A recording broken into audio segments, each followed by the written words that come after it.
I now reconvene the general session. Will the recording secretary please call the roll? Danette Brown, Here. Catherine Williams Brown, Here. Jose Cardenas, Present. Juan Cruz, Here. Christopher Davis, Here. Michael Dilatorre, Present. Marisol Dilatorre Escobedo, Here. Anna Marie Francois, Present. Makita Gwynot Shire, Present. Megan Gross, Present. Johanna Howick, Present. Susan Aradia, Bonnie Clapp, Present. Ira Litt, Present. Monica Martinez, Here. Shireen Parry, Present. David Simmons, Here. Tony Thurman, Kimberly Weiss Smith, Kimberly Weiss Present. Smith. Present. We have a quorum. I would like to remind members of the public about the process to provide public comment.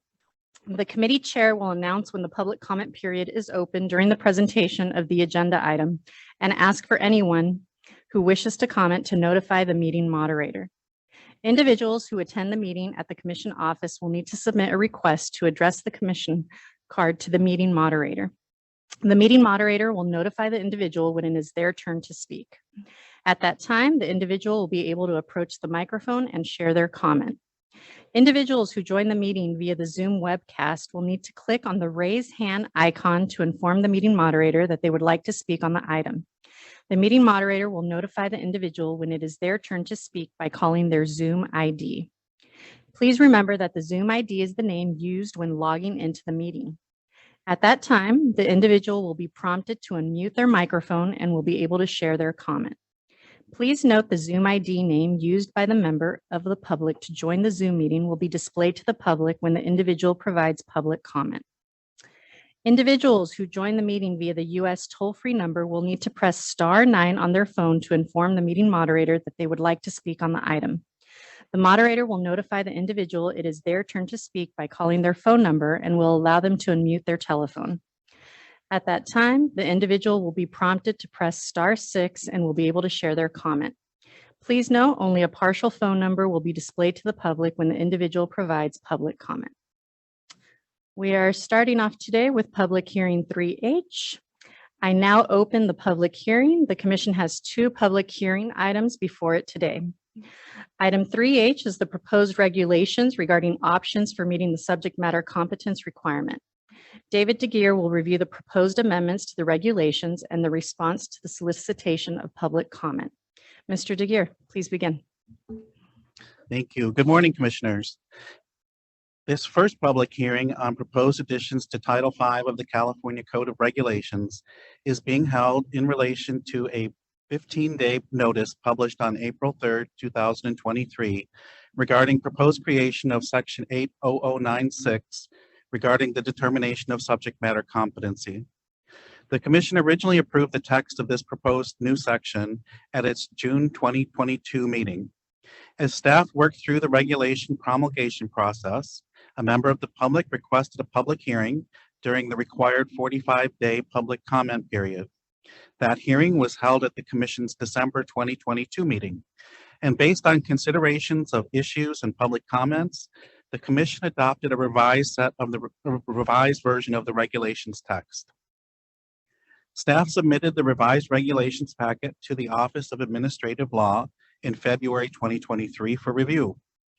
Based on feedback from that office, staff withdrew the packet, made revisions to satisfy concerns, and published the 15-day notice. Because the notice was published a few weeks before this meeting, this public hearing was scheduled in case there was a request for a hearing so that the hearing could be properly noticed to the public.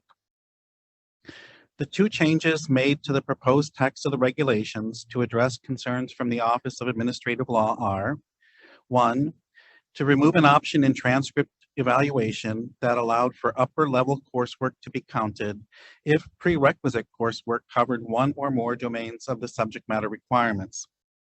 The subject matter requirements are not currently in regulations, and staff would like the opportunity to revise them and format them to support transcript evaluation before including them in regulations.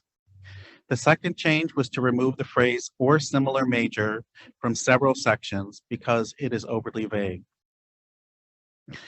Written comments received identified the following recommendations. First, add child and family studies, early childhood studies, human development and family science,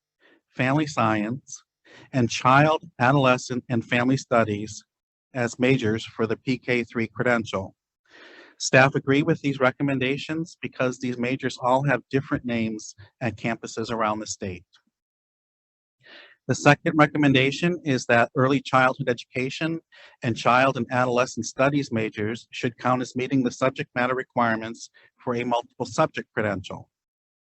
While there are some model majors at several campuses around the state that were specifically designed to meet the subject matters of the multiple subject credential, staff does not believe that can be said for child development majors in general. Therefore, staff will explore ways to recognize these programs individually as meeting the subject matter for the multiple subject credential. Third comment is that history and ethnic studies majors should count for the single subject social sciences credential, and this is related to the deletion of section 80096 sub B sub 9. The commission considered these majors at its December 2022 meeting and chose not to include them in the proposed regulations at that time. Fourth recommendation is that majors in early childhood, child development, psychology, and human development meet the subject matter competency for the education specialist credential. The Education Code allows education specialist candidates to demonstrate subject matter competency using the options for both the multiple subject credential or any single subject credential. The suggested majors do not meet these options. The following objections were noted. Liberal studies does not meet the subject matter for any specialist credential. The Education Code section 44259 specifically identifies liberal studies as an acceptable major for education specialist credentials. A second objection was that liberal arts should not be included in the proposed changes because degrees in liberal arts vary considerably across the state, and many have little content that directly meets the elementary subject matter domains. There have been comments earlier in the process that said the same thing about liberal arts or liberal studies majors. So by identifying majors, AB 130 created inconsistencies in the courses teacher candidates complete depending upon their institution. Since liberal studies and liberal arts are often used interchangeably, staff believe it is appropriate to include liberal arts in the acceptable majors for the multiple subject credential.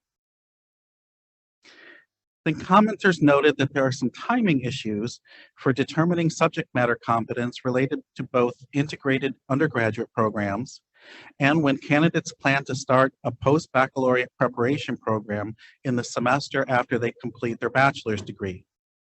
Staff believe that these concerns can be addressed without a regulation and will work with approved programs on guidance to address these concerns.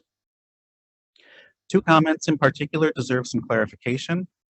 One commenter asked if the language in this proposed regulation would supersede the PK3 Early Childhood Education Specialist regulations, which allow 24 units in child development as meeting subject matter competency for that credential. It would not. This regulation only identifies majors, while the PK3 regulations go further to allow the 24 units in child development or early childhood education.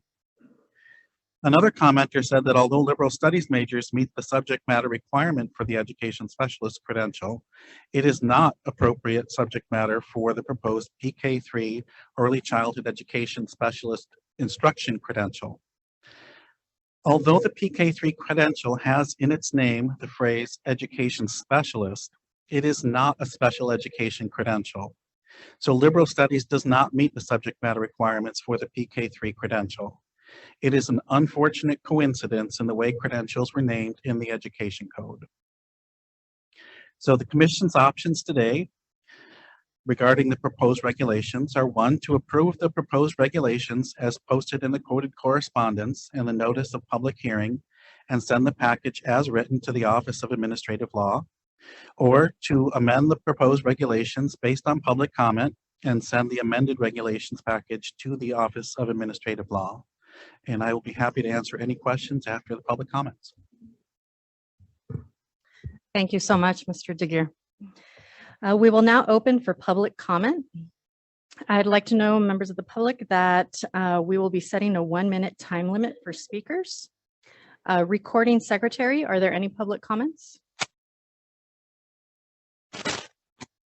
If there are individuals in the room that would like to submit a comment card, please bring it over to me.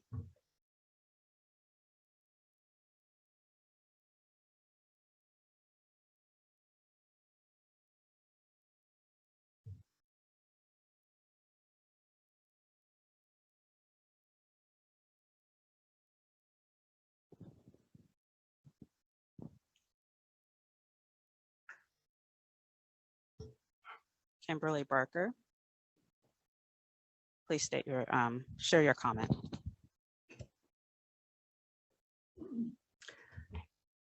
My name is Professor Kimberly Barker, on my way to Dr. Barker. I'm a developmentalist and early learning specialist. Recently, I overheard a member of your commission make a statement. Who are these people in regards to our continued advocacy for child and family education and developmentally appropriate practices in this particular credential? I'd like to answer that. We are the developmentalists.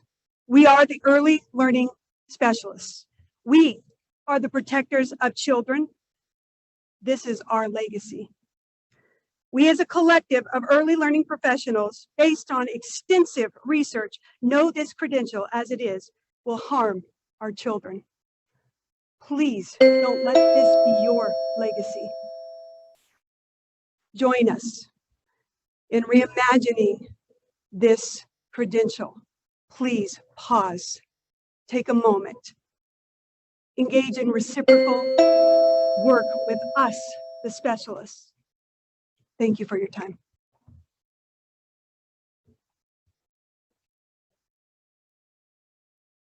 Thank you. Recording secretary, are there any other public comments? Nancy Hurlbut, please unmute your microphone and share your comment. Hi. To begin, thank you, David. You cleared up some issues for me by what you said. I do want to comment that CTC action item 3H had the wrong document up until I asked about it on Tuesday. And so I wonder if there's been sufficient time for people to actually comment on the correct document. I asked a CTC member. Also, please be sure and use early childhood studies as one of the majors. David, when you mentioned them today, early childhood studies was not mentioned. We are many 3 CSUs use that instead of early childhood ed. I also that it seems to be different logic used for liberal arts and child development as a subject matter for the multiple subjects. It seems in one case, liberal arts can have variety, but child development can't. And so thank you very much for giving me the opportunity.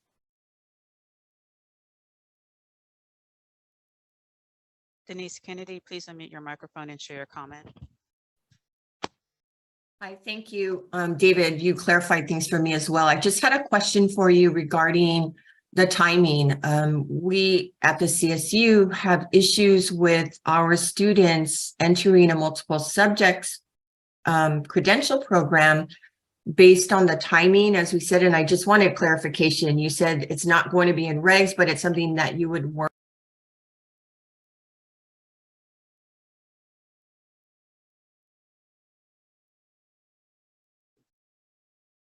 Miss Kennedy, it looks like you're muted.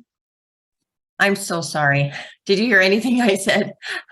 Not the last 5 seconds or so. Okay, sorry. Yeah, you can go ahead and start over. Oh, that's okay. I just wanted clarification on what David said about the part of the timing. You know, we review transcripts for our students to enter into a multiple subject credential program. And the way the timing works, they're not able to be admitted based on their graduation date and reviewing their transcripts. We cannot do that until their degree is posted. So there's that issue. And you mentioned we would work with you. And I just want a clarification on what that would look like and how to get our students into credential programs. Thank you.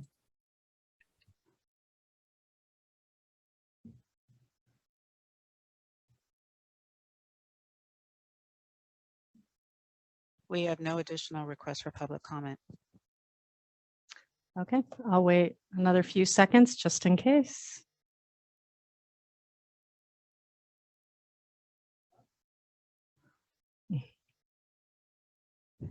Deanna Davis Hall, please unmute your microphone and share your comment. Thank you. I want to speak about the liberal arts, liberal studies path to the PK3 credential. It is not sufficient in the developmental, pedagogical, or theoretical coursework to ensure developmentally appropriate play-based quality environments that research tells us is best for children. I hope that the commission reconsiders that being a pathway, because it will put our children at risk of lifetime poor outcomes, especially those children who are already considered at highest risk for poor life outcomes. Thank you.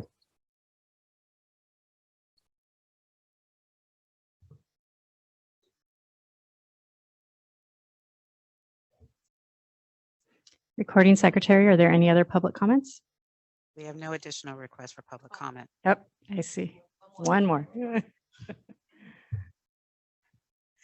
Tony Ayala, please unmute your microphone. Share your Yeah, comment. thank you. I just wanted to, for a point of clarity, the new PK through 3 specialist credential was a reimagining of an old standalone credential. It was not a specialist credential. Therefore, the old one would not have had liberal studies or liberal arts been adequate to meet the subject matter competency. That was a decision that has been made in the past year in the re-envisioning of that credential. Thank you. It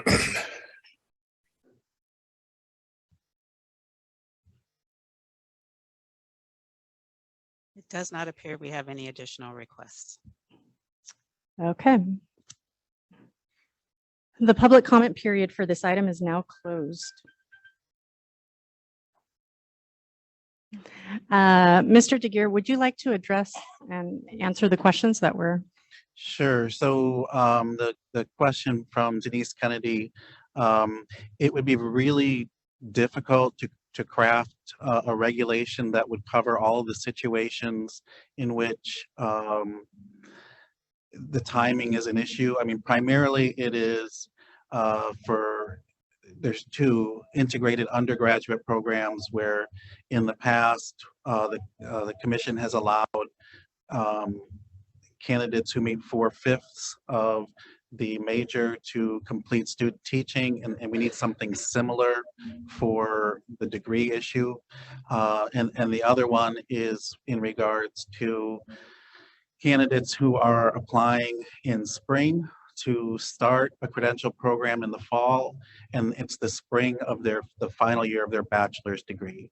And so programs are looking for a degree to be awarded, and we do not believe that the education code requires that the degree actually be awarded. And so we're going to put together some, at least at admission, it does not need to be awarded. So we'll be putting together some guidance for preparation programs and working with them to make sure we cover all possible challenges with timing.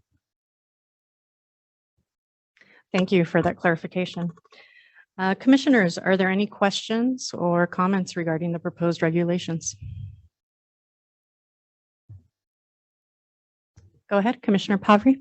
Just wanted to clarify, I think you said that, but in response to the public comments, that early childhood studies is going to be included as a subject matter. Yes, so there's several, and why don't I read them again, because we would appreciate you including this in the motion.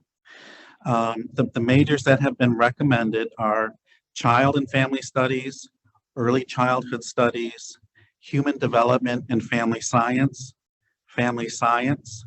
and child, adolescent, and family studies.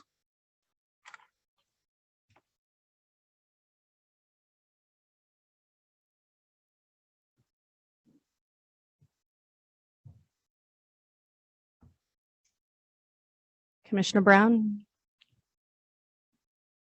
So I'm getting a little confused between 3H and 3I. So you'll excuse me if I'm kind of missing something, but are we talking about the P3 credential now as what majors in BA programs would be acceptable? So if we don't include early childhood education, then if a four-year university offers a BA in early childhood education, it won't count for the K3 credential?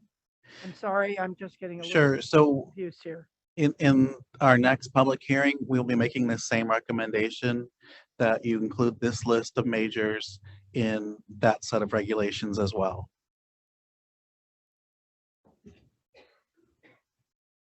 And the list does not include something spelled out as early childhood education.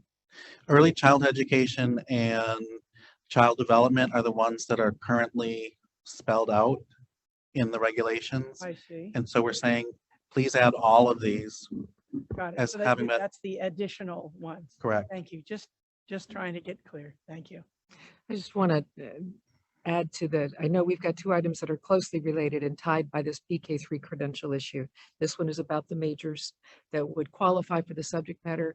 And the staff has done a pretty exhaustive job of looking for every type of title we might find for child development, early childhood studies, et cetera, so that we could capture all of them.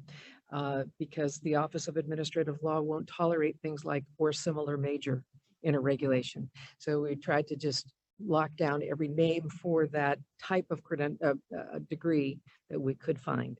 And that's what Mr. DeGeer has proposed for additional inclusion in this reg package. Commissioner Simmons? I'm 100% in favor of adding that list to E that you had, but I have a question. If let's say that there was one that we missed somewhere. So some college somewhere has a degree in early to late childhood studies. As long as they had 24 units in early childhood, it would meet the requirement anyway, right? Correct. So if I don't think we need to be really worried, although I want to insert these because it will make the credential analyst job easier. I don't really think that anybody will be harmed by us not including it. The other question I had was there seemed to be an understanding on the people who spoke that liberal studies would count for early childhood. And I don't see that in the item and you didn't include it. So that actually is a misunderstanding. Correct. Okay. And one final, the one that you added that included, I think it was early childhood, adolescence, and family. Child, adolescent, and family studies. Would that also count for the home economics credential as we have in B2? That's not something we have discussed. If it's not included in the regulations, someone could still do the transcript analysis to make sure that major, or to see if that major included the domains of the home economics credential. Commissioner De La Torre? Commissioner Simmons stole my question, but I just wanted to verify that transcript review is always an option. Thank you. Okay, Commissioner Francois? Thank you. Good morning, everyone. First, I want to acknowledge how complicated this is, given the variation in titles across our segment. And so I just want to commend the staff for continuing to revisit and continuing to reach out to the field and reconsider the majors that we're actually listing in the regulation. I just wanted to, if staff could clarify once again, so that we're all on the same page. I believe that we removed B9 around the social sciences. We were going to do a little bit more. We're going to bring in some experts to talk to us about social science, history, ethnic studies, how those majors may or may not meet the domain requirement. Can you remind me of what the next steps were going to be for secondary social science consideration? So the next steps, it would not be just for social science, but really all the credentials. And that would be to revise the current subject matter requirements and the domains, both to update those that need updating and to format all of them to make them a lot easier to use for credential analysts in doing transcript evaluations.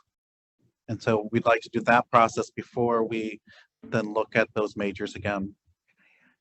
And what was Can I the just add- anticipated timeline? Oh, I apologize.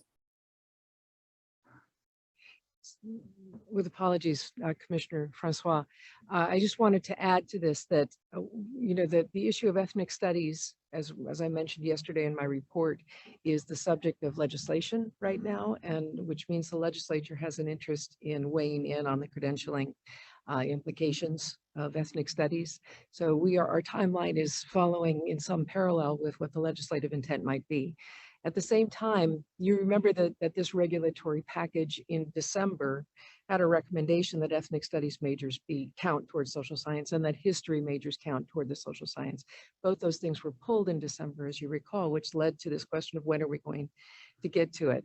And while we are waiting for the commission to take a formal action, and while we're building the process to set the stage for you to take an action, history majors and ethnic studies majors can be submitted to the commission for review against the social science standards and be recognized individually through our subject matter approval process. So that's an open door right now, and any major in ethnic studies or in history can be presented for subject matter program review, and if approved, that major at that campus will be an approved subject matter pathway. Also, candidates who have a major in ethnic studies or history or any other topic may present their transcript to their teacher preparation programs under the provisions of AB 130 to have that transcript reviewed. And if the reviewer finds an alignment between the domains of the social science subject matter content standards with the coursework that's in the transcript, they can be approved in that way as well. So neither the major nor candidates who hold that major are hindered by the commission's lack of action to date on addressing the social science credential. Those pathways are open for consideration in two different ways. And in terms of getting to the issue of what do we need to do with the social science standards themselves to bring them up to speed, again, we are waiting to see what direction the legislature may go with their bill. At the same time, the staff is undertaking a review of the model curriculum for ethnic studies and engaging in various conversations with for instance, we're looking forward to conversing with San Diego Unified School District, or is it San Diego County? I think it's San Diego County that has a new grant to develop a professional development sequence for teachers who are seeking to teach ethnic studies. So it's a lot happening in the environment that we are still doing a lot of gathering of information, and we'll be back to you with a plan for getting started on this as we continue to sort through that.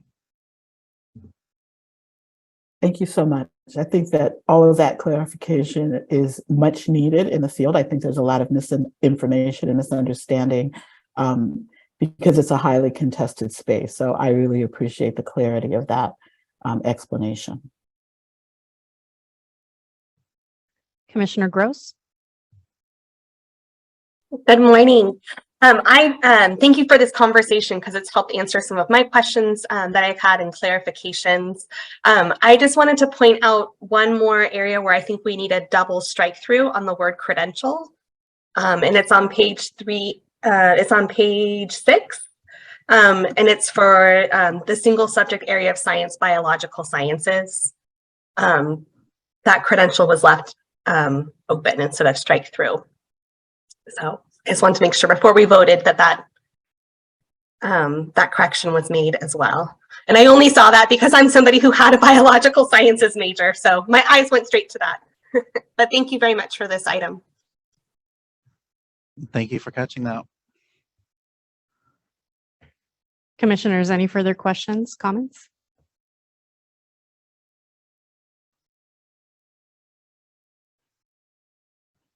Okay, well, I will read the motion as it's written here. Do I have a motion to approve the revised proposed regulations in Appendix B with the deletion of the word credential in subdivision B, paragraph 4, and determine whether additional changes are needed to the proposed regulations, and to also add the recommended list that you provided, Mr. DeGear? And I can provide that list again. Yes, thank you. Child and family studies, early childhood studies, human development and family science, and child, adolescent, and family studies. Thank you. And I have a motion by Commissioner De La Torre. Do I have a second? Seconded by Commissioner Davis. Commissioners, any further discussion? All right. Will the recording secretary please call for the vote? Annette Brown, Aye. Jose Cardenas, Aye. Juan Cruz, Aye. Christopher Davis, Aye. Michael De La Torre, Aye. Marisol De La Torre Escobedo, Aye. Makita Gano Shire, Aye. Megan Gross, Aye. Johanna Howick, Aye. Bonnie Clark, Aye. Ira Litt, Aye. Monica Martinez, Aye. David Simmons, Aye. Tony Thurman.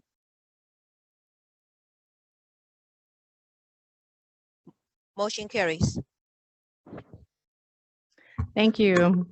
We will be moving on to item 3I, the proposed amendments to Title V of the California Code of Regulations pertaining to the PK3 Early Childhood Education Specialist Instruction Credential. David DeGear, Phyllis Jacobson, and Renee Marshall will review the proposed amendments to the regulations and the response to the solicitation of public comment.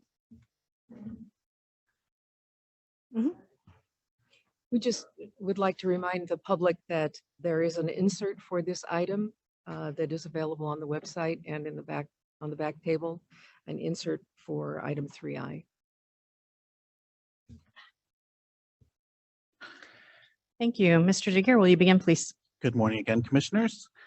This public hearing on proposed modifications to Title V of the California Code of Regulations regarding the PK3 Early Childhood Education Specialist Instruction Credential is being held at the request of a member of the public. A coded correspondence noticing the Commission's intent to modify regulations was published February 10th, 2023, and another noticing this hearing was published on March 23rd, 2023. The process leading to this rulemaking stretches back to 2015, when the Commission's Child Development Permit Advisory Panel started meeting. And Appendix A of this item identifies milestones along the way, including the state's master plan for early learning and care, and the intense work in redeveloping this credential over the past year and a half. This process includes numerous agenda items before the Commission, with opportunities to provide public comment at each. The Commission has already received many public comments that were included in this agenda item and in the pink insert that was published yesterday morning. Based on public comments that were received before the publication of the agenda item, Commission staff drafted 3 major amendments regarding: first, recognizing clinical hours obtained through a practicum and/or part of a degree program; creating a separate PKK authorization for teacher candidates who do not complete clinical practice in grades 1 through 3, and regrouping the grade bands for clinical practice to PK through K and grades 1 through 3. While there appears to be a strong consensus in favor of the first amendment, public comments received since the publication of this agenda item have been strongly mixed regarding the other 2 amendments, with some commenters in favor and others saying that there was not enough time to thoroughly review and understand the possible impacts of those second 2 proposed amendments. Table 5, which begins on page 13 of the insert, provides a summary of proposed regulation changes and staff recommendation for action on each potential amendment. It has been brought to our attention that those who have the pink inked insert, the printed copy, some highlighting did not show up, so we'll be going over those as we look at each proposed amendment. Staff recommendations are based on evaluation of public comment, consideration of alternatives, state statutes and existing regulations, and reflection on the collaborative work that was undertaken to arrive at the initial regulatory language. Additional recommended minor revisions to the regulations were identified on page 8 of the original agenda item based on public comment and staff review. These including the California Preschool Learning Foundations and Frameworks being added to the list of required pre-service training required for intern candidates in PK and TK settings in section 80067.1, sub H, sub 3, sub A. The phrase "or similar major" should be deleted from section 80067.1, sub E, sub 1, sub A, and sub H, sub 2, sub A, because it is overly vague. The number of hours to be considered a full-time pre-kindergarten teacher in section 80067, sub D, sub 1, sub B, sub II should be changed from 4 to 3 based on feedback from the field regarding actual practices. And the word "proposed" should be removed from proposed preconditions specific to interns in section 80067.1 sub H. In addition, during the previous public hearing on subject matter competence, the Commission chose to add the following to the list of acceptable majors for demonstrating subject matter competence: Child and Family Studies, Early Childhood Studies, Human Development and Family Science, and Child, Adolescent, and Family Studies. Staff recommend that these should be added to the PK3 regulations in section 80067, sub A, sub 4, sub A, and 80067.1, sub E, sub 1, sub A, and sub H, sub 2, sub A, sub 1. Then if we'll turn to the insert to look at table 4, which has the list of proposed regulation or proposed amendments. I'm sorry, table 5.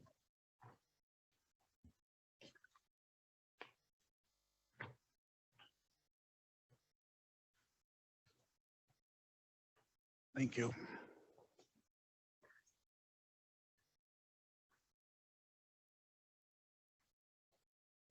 Okay. Proposed amendment 1 was that in multiple sections in 800.67, 80067.1, and 80067.2, we had initially proposed that we remove references to PK3 in the credential title throughout. And we are recommending that you reject that amendment. We had put that in when we had created the recommendation for the separate PKK authorization. Since we're no longer recommending that, we don't recommend that you do this one. And perhaps it'd be easiest if we haven't done public comments yet. I'll continue through. And then after public comments, if commissioners have specific questions on these, we can address them individually.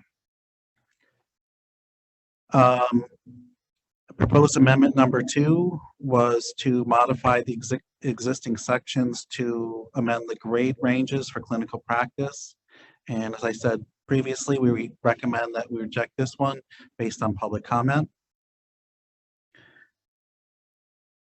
Amendment 3 was to provide an option for candidates who do not complete clinical practice in a setting for grades 1 through 3 to earn a limited authorization. And we recommend that you reject that amendment, encourage programs to rely upon existing flexibilities in extensions of intern credentials for an additional 1-year placement opportunities and placement opportunities in summer school and or other assignments. Proposed amendment 4 adds clarifying language that the clear credential requires the possession of a preliminary credential issued based on the requirements outlined in subsection A. We recommend that you approve that.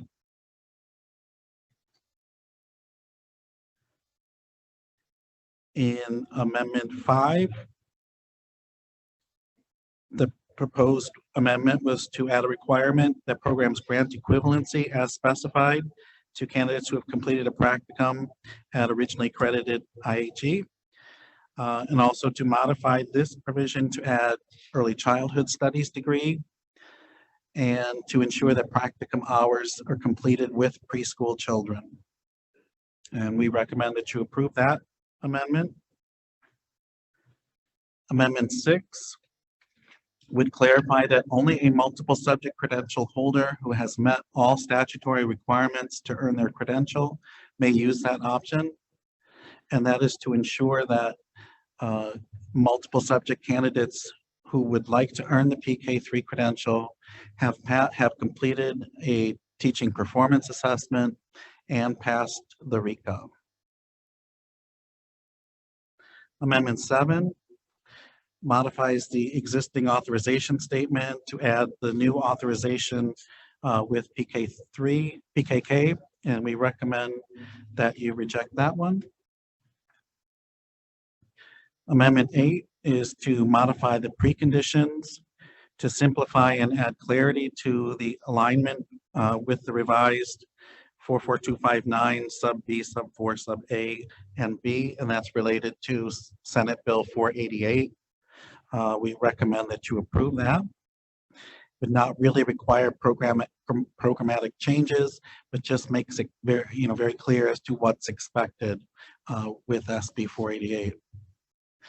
Amendment 9 would modify the language to be consistent with changes proposed related to the division of clinical practice hours. Since we're recommending rejecting that division change, we recommend rejecting this amendment as well.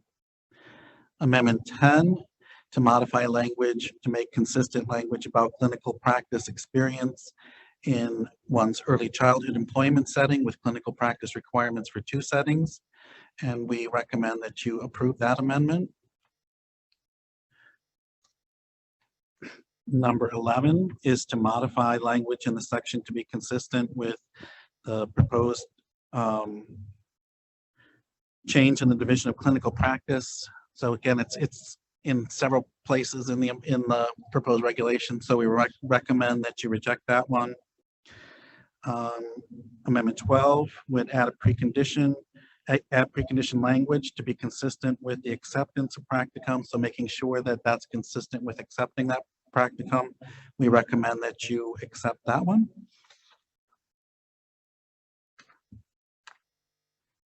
And that is the end of the amendments.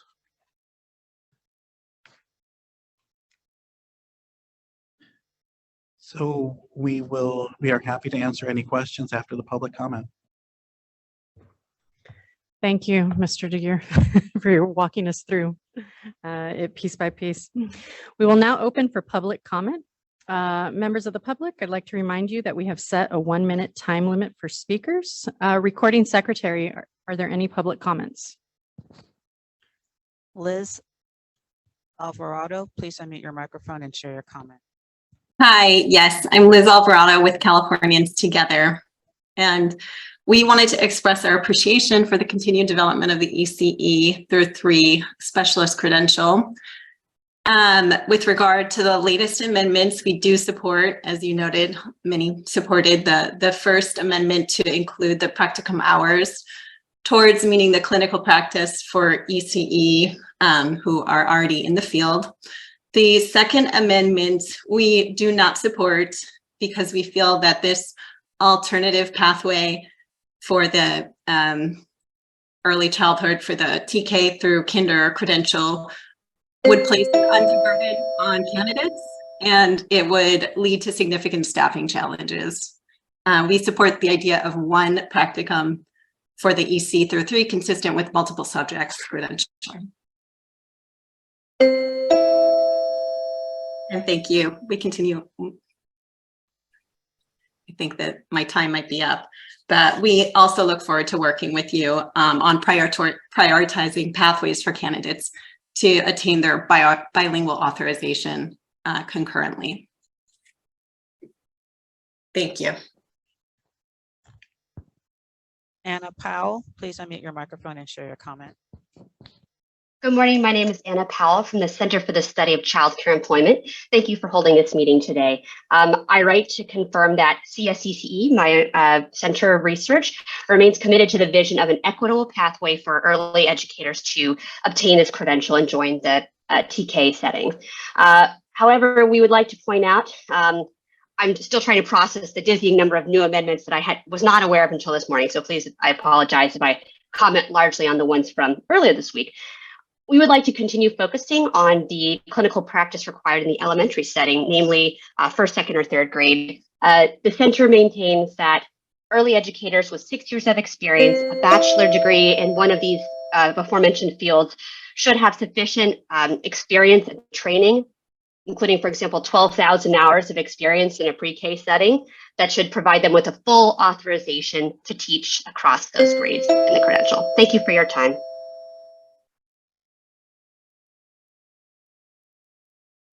Megan Potente, please unmute your microphone and share your comment. Hello, this is Megan Potente. Can you hear me? Yes, we can hear you. Okay. So I'm commenting on behalf of Decoding Dyslexia California. We thank CTC and acknowledge all of your hard work under intense deadlines to expand our PKK teacher workforce supply. And DDCA absolutely supports the PK3 literacy standards and TPEs. Yesterday's proposed revisions to 3I are positive, and we are encouraged by them and appreciate the clarifications and look forward to reviewing them in detail once in proposed regulation format. One specific comment, while the proposed revision condition language on page 20 of yesterday's 3I document, item 8, are more aligned with SB 488 statutory requirements, key language is still missing to conform to statute. The program must provide instruction, quote, in the abilities required under 44259B 4A and B. And right now it just refers to study of, and those are very different thresholds. So thank you so much for your continued work on this, and we look forward to next steps. Tony Ayala, please unmute your microphone and share your comment.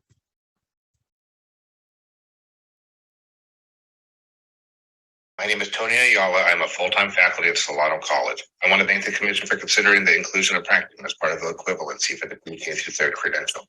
I do also want to share that I'm alarmed that several people from the work group, including commissioners, have stated that they thought that this is what was already voted on in October. This is an example of how hastily this credential has been created. I'm also very concerned about proposed Amendment 2. The bifurcation of the authorization will have serious consequences. I have no doubt that a small group of people got together and thought this was a great idea and threw it together quickly.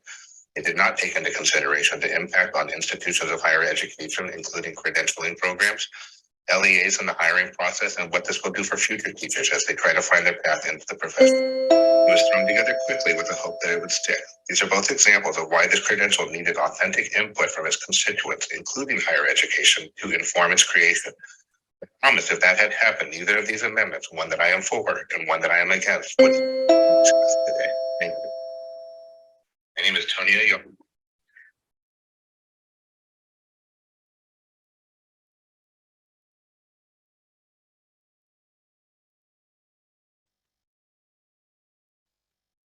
Please unmute your microphone and share your comment.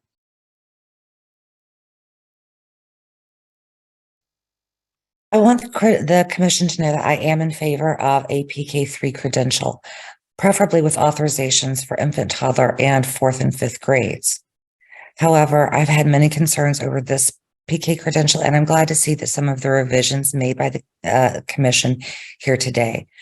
Some of my concerns have been the lack of collaboration with higher education experts in the field.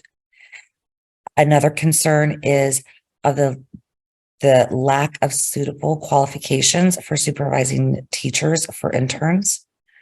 Another is the consideration of the financial burden on students, especially minoritized students, and the colleges because of the workload of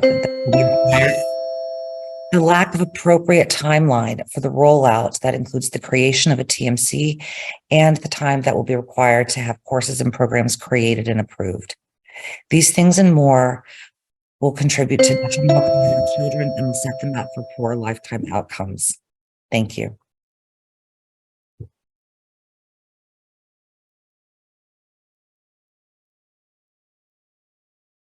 Cindy Stevens.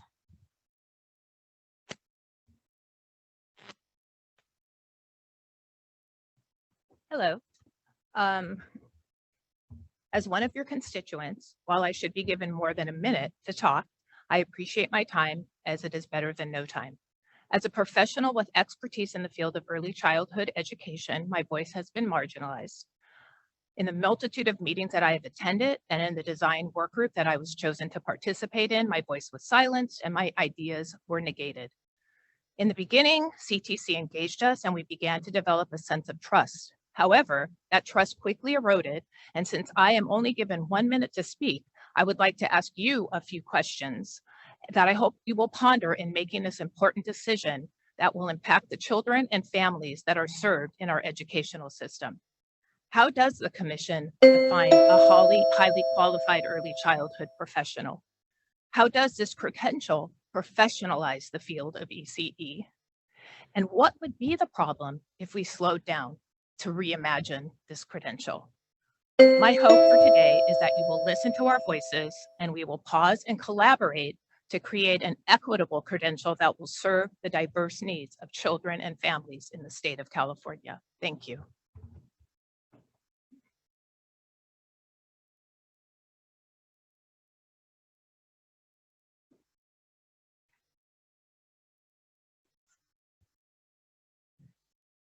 This is an excerpt from the president of the California Association for the Education of Young Children, Adria Taha Resnick. Early childhood education is a specific and scientifically driven discipline. The intersection of development and learning theory, including brain development in children 0 to 8 years old, has been the guiding force behind how we interact, teach, and prepare quality learning environments. Preliminary information from transitional kindergarten programs show that they are coming up short on the benchmark of quality. TK is not a kindergarten. TK is radically different than teaching other grades. Most credentialed teachers, including those asked to teach TK through no fault of their own, simply do not have the appropriate background. Any approach that is not guided by those with expertise in the field of early learning will not fulfill the potential of the universal TK policies. Early childhood professionals are essential to the success of TK programs. In the words of Maya Angelou, when we know better, we should do better.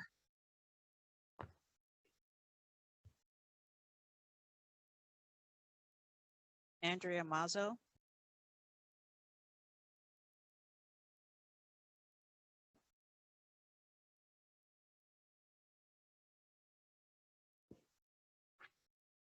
My glasses. Hi, I'm Andrea Meza, representing the Riverside County Office of Education. We are one of the 5 county offices that has submitted the ECE PK3 credential program. After reviewing the agenda inserts and considering the proposed amendments, we are in support of 80067 sections B1, D2, and E, 80067.1 section B1, G4, 80067.2 section C. The philosophy of the credential was to ensure that the ECE PK3 credential was developed through the child development lens, focusing on the whole child. As this being the premise, supporting the amendments I indicated support the attended philosophy of the ECE PK3 credential. Thank you. Nancy Hurlbut, please unmute your microphone and share a comment. I want to begin by asking CTC to make sure that the written comment upload technology works. We lost hours on Tuesday trying to get things to upload. Secondly, I'd like to comment that I really feel very strongly as a developmental specialist that we need to remove the 24-unit option. This does not guarantee that our teachers will be well qualified to teach young children. Also, I want to echo what Cindy and Tony said, that Barbara Cho, a national expert on policy change, says policy speeds happens at the speed of trust. Many ECE experts have felt marginalized and traumatized from the experience of working on the forums and work groups. Barbara Cho also says high quality ECE policy can be done if given time. Please give us time.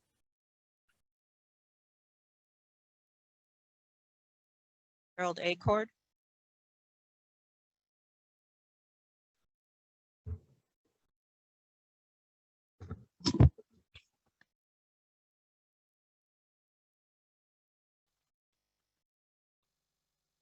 It was on and then it decided to go off right now. I swear it was on.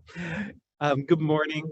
Speaking on behalf of the 300,000 credential holders who are members of CTA. I'm Harold Acord. The amendment numbers I refer to are the numbers in the original item, not the addendum. CTA supports Amendment 1. CTA opposes Amendment 2. CTA believes establishing 2 authorizations within the PK3 specialist credential undermines the integrity of the credential by allowing for a permanent subset of educators with a restricted PKK authorization. The idea of a PKK authorization devalues the credential, further reduces the utility for employers, and places holders at an increased risk of layoff during a reduction in force. Further, the proposed change alters the fundamental architecture of the credential outside of the inclusive development process undertaken by the Commission without sufficient time for engagement and deliberation. CTA opposes Amendment 3. Because the content of item 3.1 was shared only last week, we have not had sufficient time to vet the amendment with our members and adequately consider implications of shifting to clinical practice placements to PK and grades 1 through 3, or pre-KK and grades 1 through 3 instead of PK, TK, and K through 3. Consequently, we oppose this amendment and support maintaining the placement spans as designed during the Commission's inclusive development process. Thank you.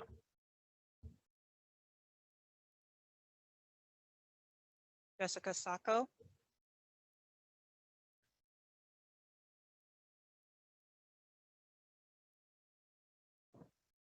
Good morning, Commissioners. Jessica Sacco on behalf of Children Now. I'm going to start by talking about kids. And I'm talking about the littles who are going to be entering preschool, TK, first, second, third. We know those kids are multilingual by and large. We know they are ethno-racially diverse. And we know that we owe them equitable access to education. We know we haven't been doing that so far. We can look at our test scores and we can look at our outcomes and we know that we are leaving way too many kids behind. And it is with that lens that I'm urging you all to adopt a credential that will ensure we have a well-prepared educator workforce that is reflective of our student body with pathways that are able to take advantage of the workforce that exists. I would say yes to Amendment 1. And what I would really like to see with clinical practice is flexibility. And I think that's where we get to equity, is where you can have a mix of hours, whether it's in practicum, whether it's in TK, whether it's in first PK3, 600 hours, any combination. Thank you.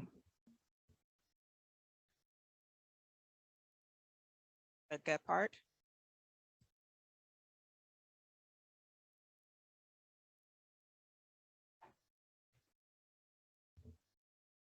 Good morning, Commissioners. I want to thank the Commission staff for their work on this agenda item and all the work that the stakeholders have provided. AXA supports the original Amendment 1 and opposes Amendment 2 and 3. And that results, I believe, in supporting the current staff recommendations for numbers 4, 5, 6, 8, 10, and 12. AXA opposes any credential with a 2 grade level limitation and fully supports the PK3 credential. Thank you.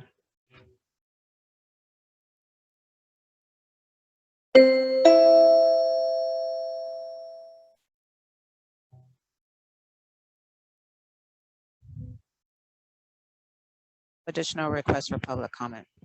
Okay. I see one on Zoom. Recording secretary. Ms. Squires, please unmute your microphone and share your comment. Good morning. Thank you for having me speak. My name is Kathy Squires. I have a background in early childhood education. I've been in the teaching profession for 28 years.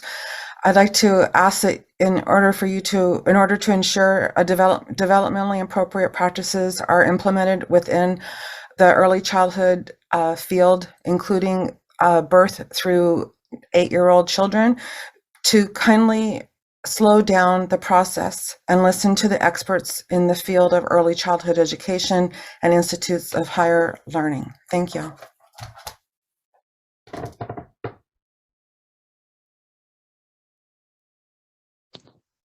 Denise Kennedy, please unmute your microphone and share your comment. Yes, thank you. A minute is really too short, given how long these documents are. But I want to say first and foremost that in early childhood, we want a PK3 credential. We just don't want this one. This is not a bridge credential. Option 2 on this credential with the 24 units needs to disappear. Assemblywoman Quirk Silva has put forward Assembly Bill 1555 to extend Education Code 48,000 to 2025. And that is to allow current multiple subject holders to be able to teach TK. This started in 2012, 2013. At this point in time, any multiple subject holder should be working towards that, and it should disappear. It should not be part of this credential. If you want a true PK3 credential, then make it that. Don't have this 24 unit that means nothing and has no impact on children or the education that we're providing them. Have a separate multiple subject credential and a pure PK3 credential that makes sense. I implore you to look and read all of the comments because the majority of them are not supportive of this credential.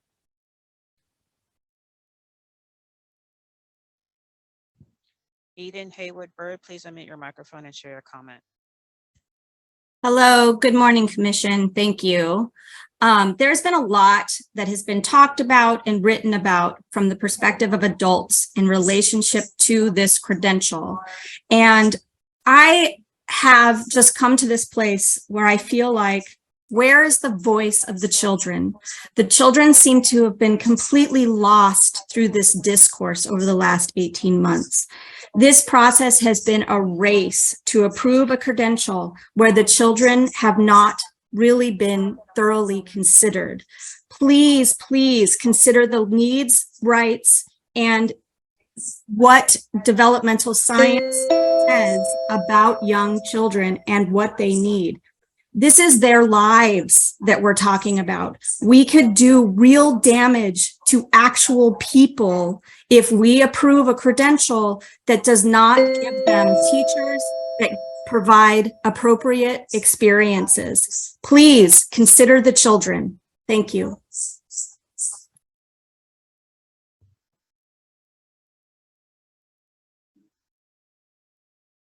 We have no additional requests. Okay. And I see no one else on Zoom. The public comment period for this item is now closed. Members of the commission, are there any questions or comments regarding the proposed regulations? And to help the discussion, if you can just please make sure you refer to the specific amendment and what you're addressing. That'll help us move things along.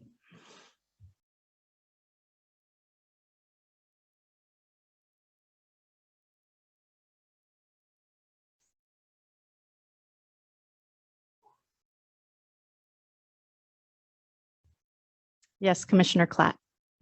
I have a question more about process than any specific amendment. We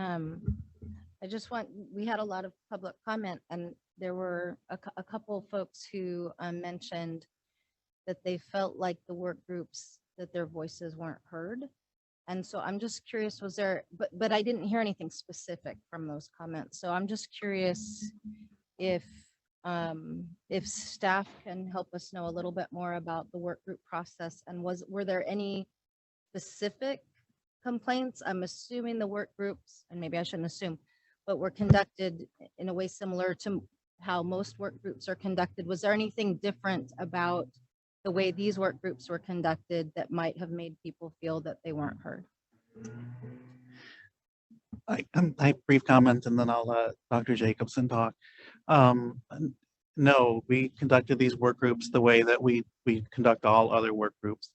I think, and I can't speak for others, but it would not surprise me if the feeling of distrust or feeling like not being heard relates to there were some original proposals from the work group regarding things like instead of requiring RECA, that they have coursework in effective literacy, but not have to pass RECA. And when some of those recommendations were brought forth to the broader community, there was significant pushback against those. Not just from our colleagues at the Decoding Dyslexia, but we also heard from Assembly Education Committee saying this credential needs to be on the same level as multiple subject. And so I think that's been an ongoing source of tension where my understanding from some of our colleagues from child development and developmentalists is that they may disagree with some of those requirements that are either in education code or other organizations, other interest groups proposed. But I'm going to turn it over to Dr. Jacobson because she was so deeply involved in the development of this credential. Yes, thank you, and good morning, commissioners. I thought it might be helpful to go over with you just briefly the membership of this committee. We had a grand total of 26 panel members as well as additional liaisons from professional organizations. Of the members of that work group, there were 6 who were practitioners representing preschool and early learning. There was a total of 13 faculty members, 5 of whom were from community colleges, 4 from CSU, 2 from the University of California, and 2 from private and independent institutions.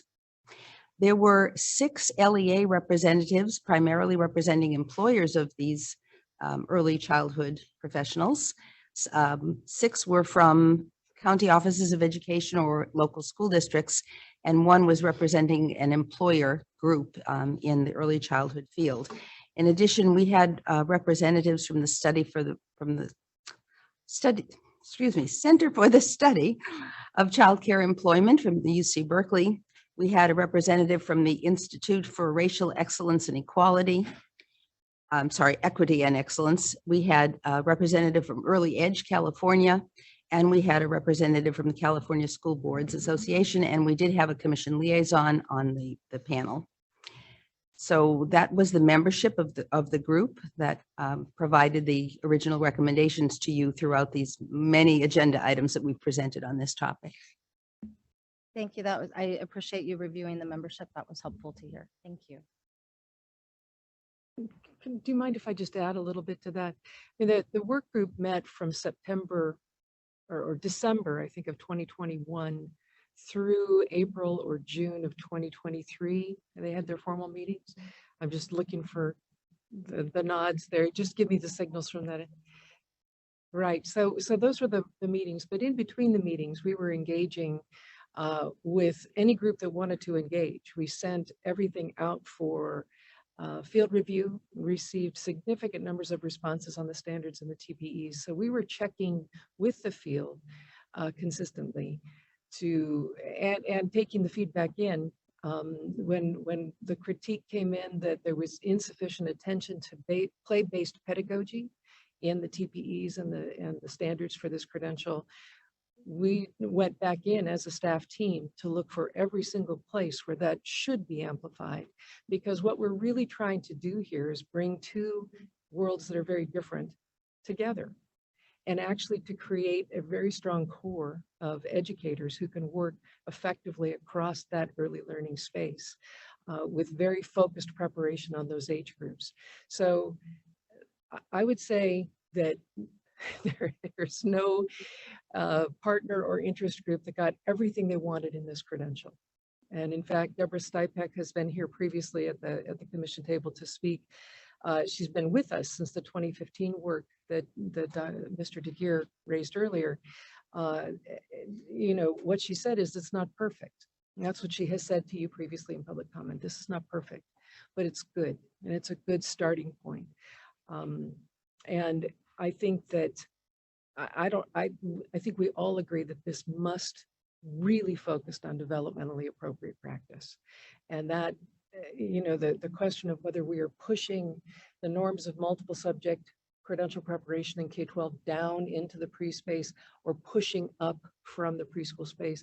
The goal with this credential is to do some of both, but not lose the attention to children. So there's been a lot of interaction with the public and with all of the communities of interest that have invited us to come talk with. We have invited them to talk some more with us. I've taken dictation from, you know, to try to just make sure we're hearing and trying to accommodate as much as possible and have a coherent credential. So just wanted to reiterate that, and excuse me for stepping in front of you. Commissioner De La Torre. Thank you, Madam Chair. I really appreciate all the work that the committee's done because this has been a lot of work. And I know there's been a lot of input from the field because I've sent it out to all my preschool teacher friends to always fill out the surveys. And but other than the 6 practitioners, I'm curious how many of the other members also had expertise in early childhood? Yes, thank you for that question. Everyone appointed to this panel was appointed because they were experts or practitioners or faculty members involved in specifically early childhood education, early childhood studies, family and child studies, the range of the names of the different programs that Mr. DeGear has read to you before. We looked specifically as one of the criteria for the applications is that the person had to be very closely connected to the field of early childhood education. Commissioner Brown.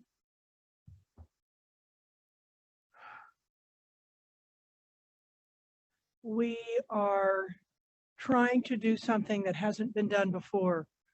We are trying to bring in a group of children and a group of their professionals who have been doing this work outside of the K-12 public school system by and large, not entirely, but by and large.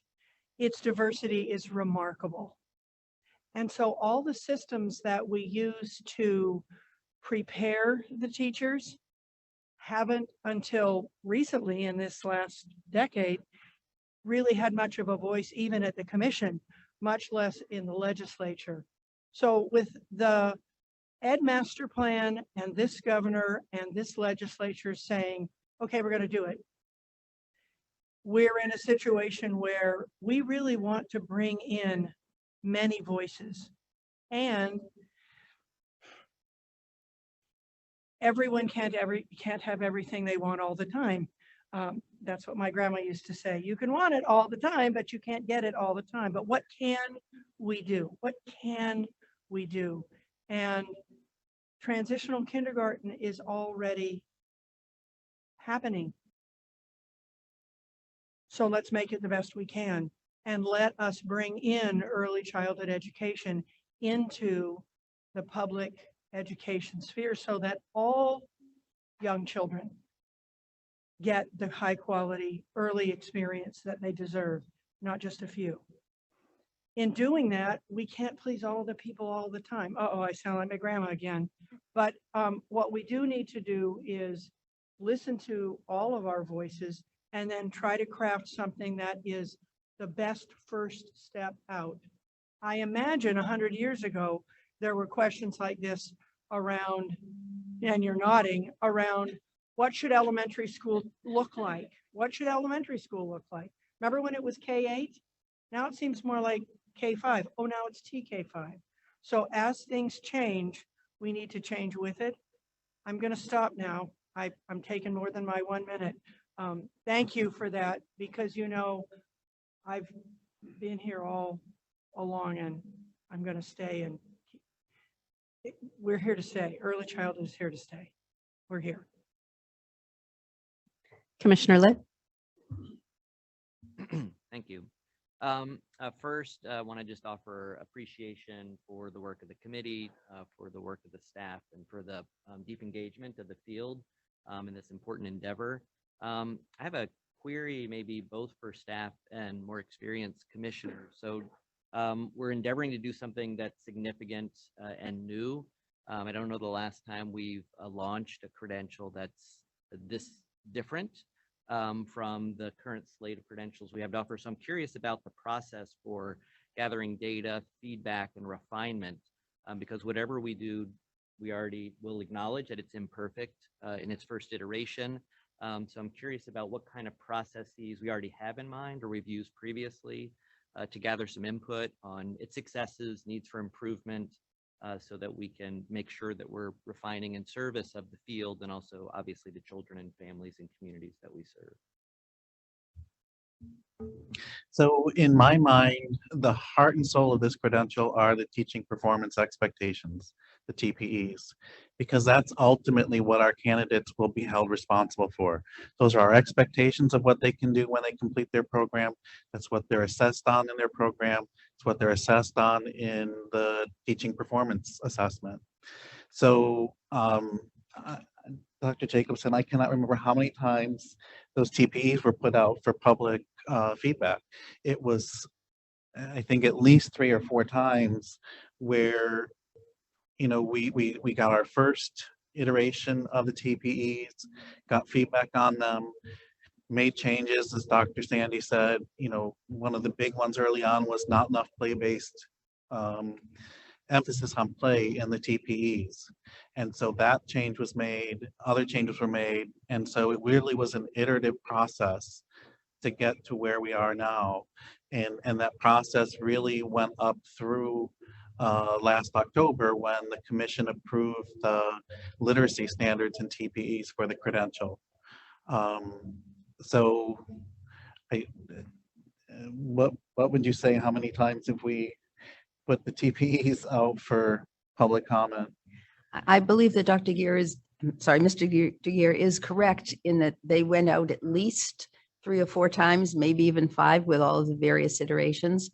Even at the first survey that we did regarding what should an early childhood educator know and be able to do in terms of their performance, we had close to 1,000 responses from across the ECE community. And if you're interested in the actual breakdown of who was represented in that survey, I do have that too. I thought somebody might ask, so I have those data. And that was just the first survey that we did. So there's been a lot of consensus, shall we say, around certain things in there. There's been also, as Dr. Sandy has said, some different voices or different points of view, but we've deliberately gone back to look at how developmentally appropriate practices are reflected throughout the range of the TPEs. We've gone back and looked at how are families and the involvement of families as their child's first teachers are addressed. What do we expect candidates to be able to do and know when they're working with families? How do they appropriately address working with families who are different from the teacher, him or herself, racially, ethnically, linguistically? We may not have satisfied everyone in terms of how much bilingual techniques there are in there, but they are in there with the expectation that teachers will know how to work effectively with families and get the help they need if they themselves cannot communicate in that language. We've tried to put in as much as we can to make this credential effective. And the proof of that is what happens in the classroom, what happens with children. And that's where you look at things like the induction process, where you see that individuals who start with this base, how does that test out in the real world? What in induction do they need to grow and develop and learn? And then we look at the outcomes for children. I mean, that's where it starts showing. But as far as the commission is concerned, once somebody is credentialed and is out there, they're teaching and they're beyond the induction period, then the commission's authority in that sphere doesn't really extend. So within our accreditation processes, and I'm not going to speak for accreditation because clearly I'm not the expert, but within accreditation, we also look to see the fidelity with which these TPEs and the preparation for the TPEs are being addressed.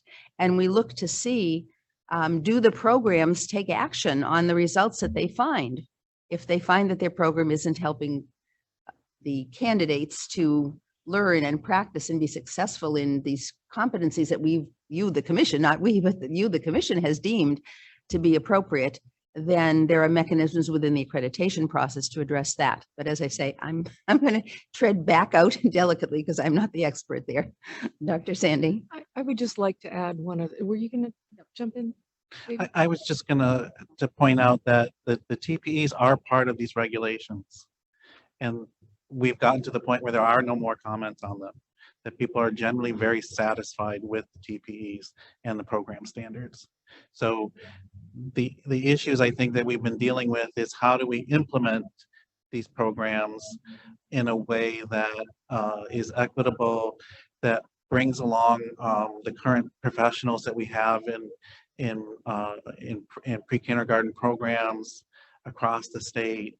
And these are some of the big challenges, you know, as some of our commissioners have said, you know, this has largely happened outside of public schools in the past, and we're trying to bring together really two worlds that haven't talked to each other so much. One of the things that Renee Marshall has been working on with colleagues is just coming up with definitions of terms and making sure that so we have a list of terms from early childhood education, and we have a list of terms from K-12 education, and trying to connect those so that we understand the language that each of us are using. And that's been a challenge in and of itself. I just want to speak just for a minute in addition to what David said, or excuse me, Mr. DeGuire, about the crosswalk of terms. I want to give specific credit. I actually started on this with 3 colleagues from the community college system well before I came to the commission. And Donna Cecil, Rachel Johnson, and Tony Isaacs, who's now at a County Office of Ed, have been absolutely instrumental in moving this kind of shared terminology document forward. And actually next month at our community circle, which is something that we've established within PK3 to have an open space of discussion. We've been doing it once a month. We're actually going to have them be presenting about this crosswalk terminology. And the coolest thing about it, it's still in process. So like everybody's contributing to it still and co-creating. And I think the co-creation is something we have to, you know, anytime we have those opportunities, we need to grab onto those as much as possible. I also want to just tap into a couple other things related to what Commissioner Lett said, or what he asked. Before I joined the commission in October of last year, before I joined the commission, I had the opportunity to host, I think it was either 8 or 9 different focus groups in spring of last year, because it was obvious. I know from my community college colleagues, they were saying, we need to talk more. We need to have more input. It's like, great, who's all the groups we need to talk to? We tried to talk with students. We tried to, you know, and so it was a great way to come into the commission, because I knew you know, I knew that part of my job was going to be, how do we continue to have these conversations? These conversations can't end today. These have got to continue throughout this whole process. And so just this past Monday, we had community circle. There was over 80 people that engaged for an hour and a half. And there's usually topics that the group brings up. And so then the next time we bring an expert to talk about the topic, and then we open it up to discussion, and we go into breakout groups. It's really kind of organic, really boots on the ground, you know. And personally, exactly what I think needs to be happening. We are also, Debbie Keeler and I have had the honor of doing some regional meetings. We've been in Orange County, we've been in Los Angeles, we have been in Sacramento, where we tried to invite as many people as possible to come in and ask questions about the credential. We shared as much information we could, but most importantly, every time when we leave one of those meetings or we leave a community circle, we have a summary documentation that we literally are uplifting things that are specific things that are coming from the field's voices, their mouths, and we uplift it and we go, okay, where are we seeing this? Where is it missing? Is there an opportunity gap? And if so, how do we take it? So I just want to assure Commissioner Litt and all the commissioners that this is going to be an ongoing discussion, an ongoing collaborative process. And I'm excited for the future, you know, and I'm excited to listen. And I'm really excited in a It's not directly PK3, but we have another piece of the larger picture. We have a focus group happening this week with students, with our ECE practicum students. Now, this is a specific one. It's but how exciting. Wednesday night, I get to hang out with some college students and listen. I'm there to listen.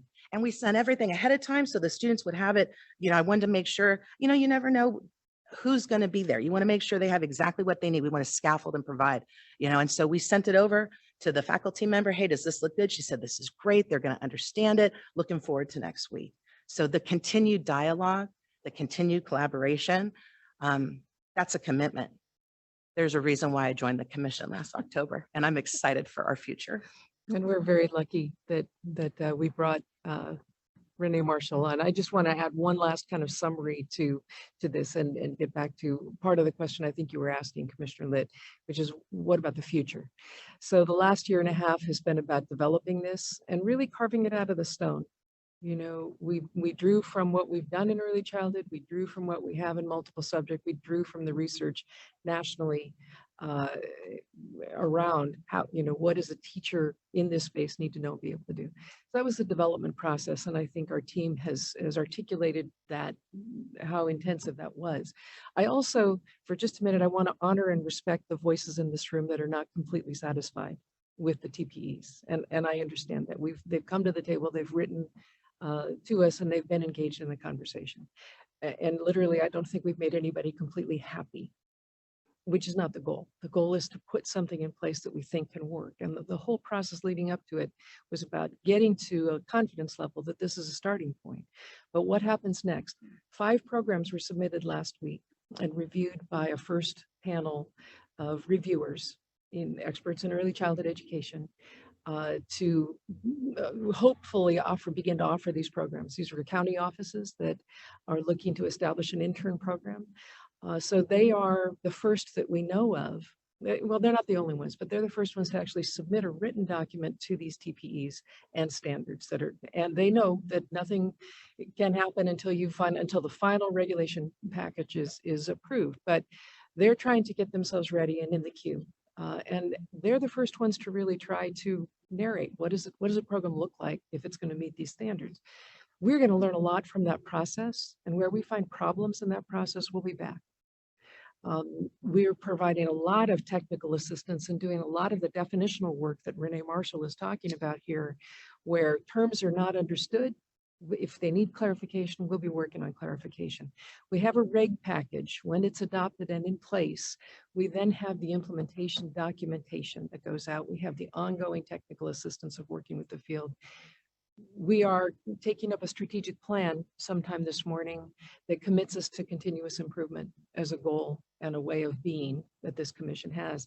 And this credential will be under the microscope for some time. What's right with it will be acknowledged. What's wrong with it will be brought for a fix.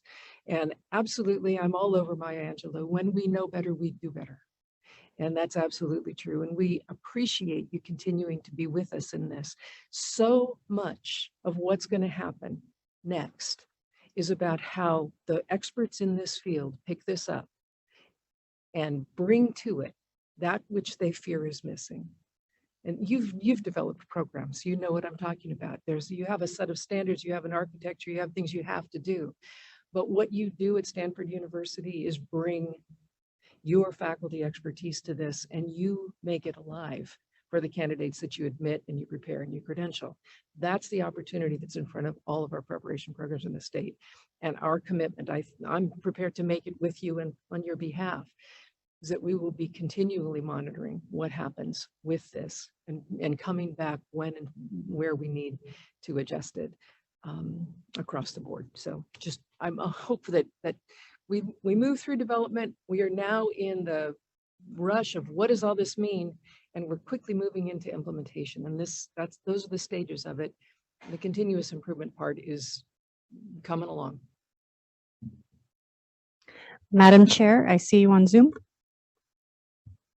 Good morning, fellow commissioners. Thank you.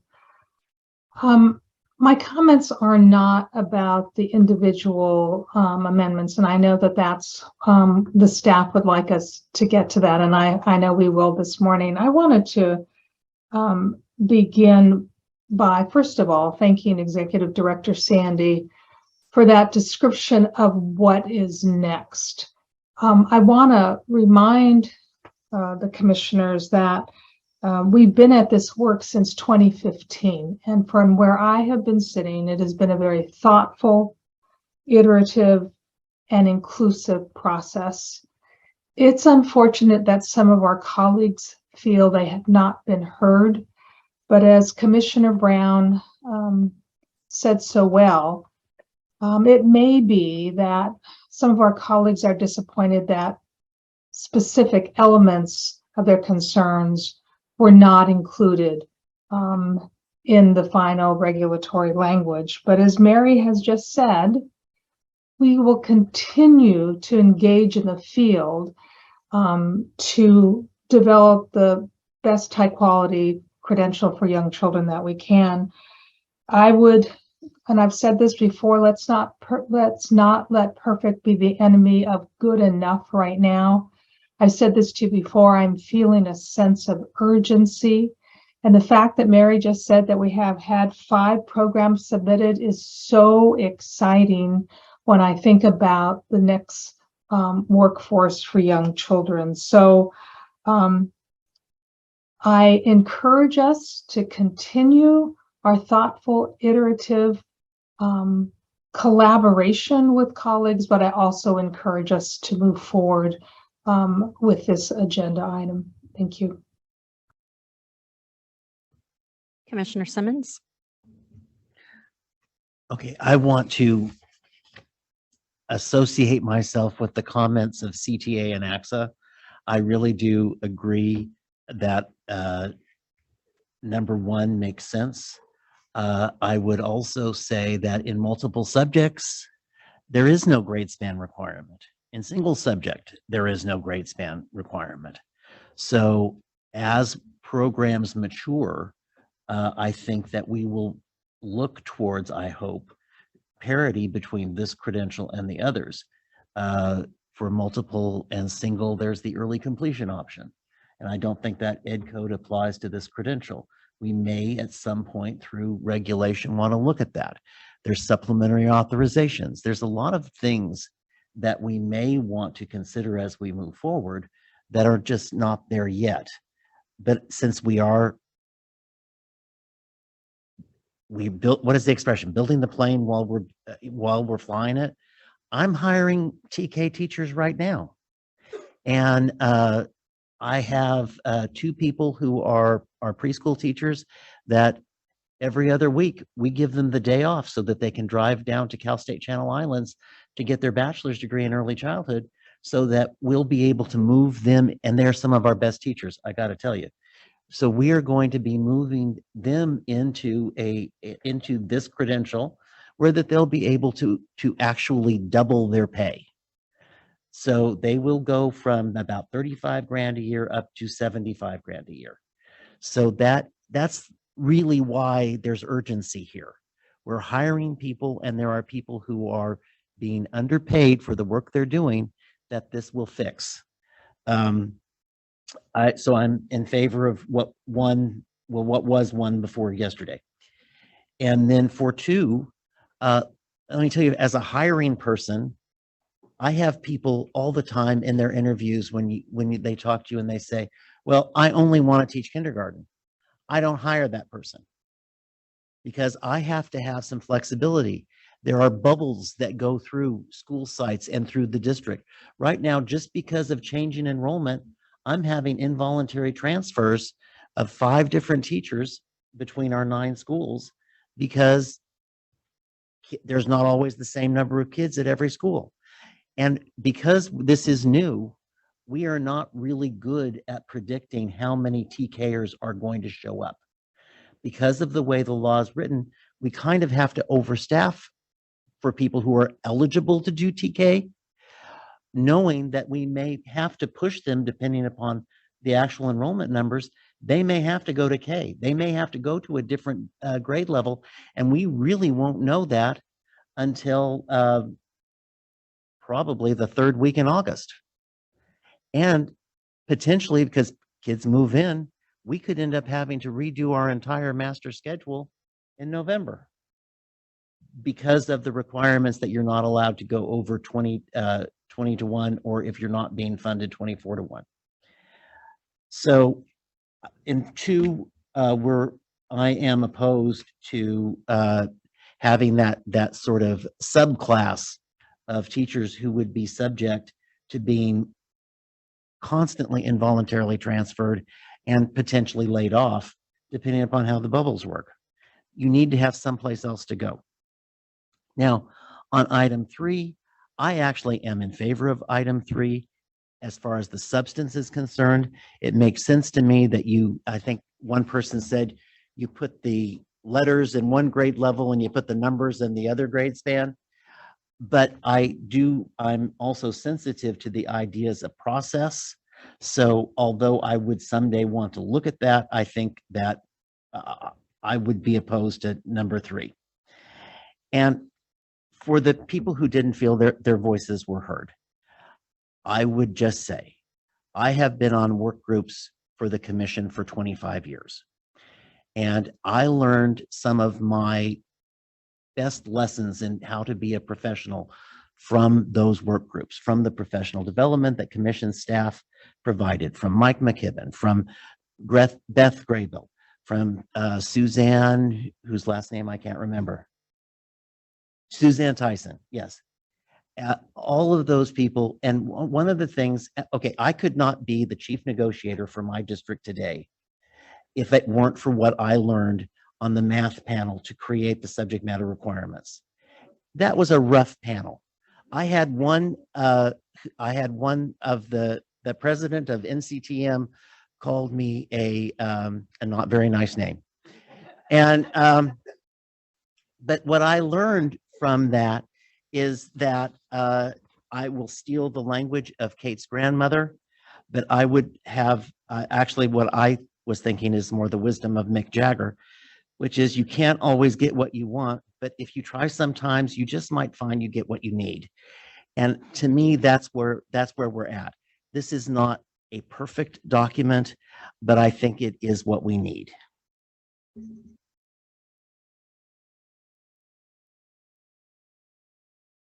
Okay, so I move that we accept 1 and we don't accept 2 and 3.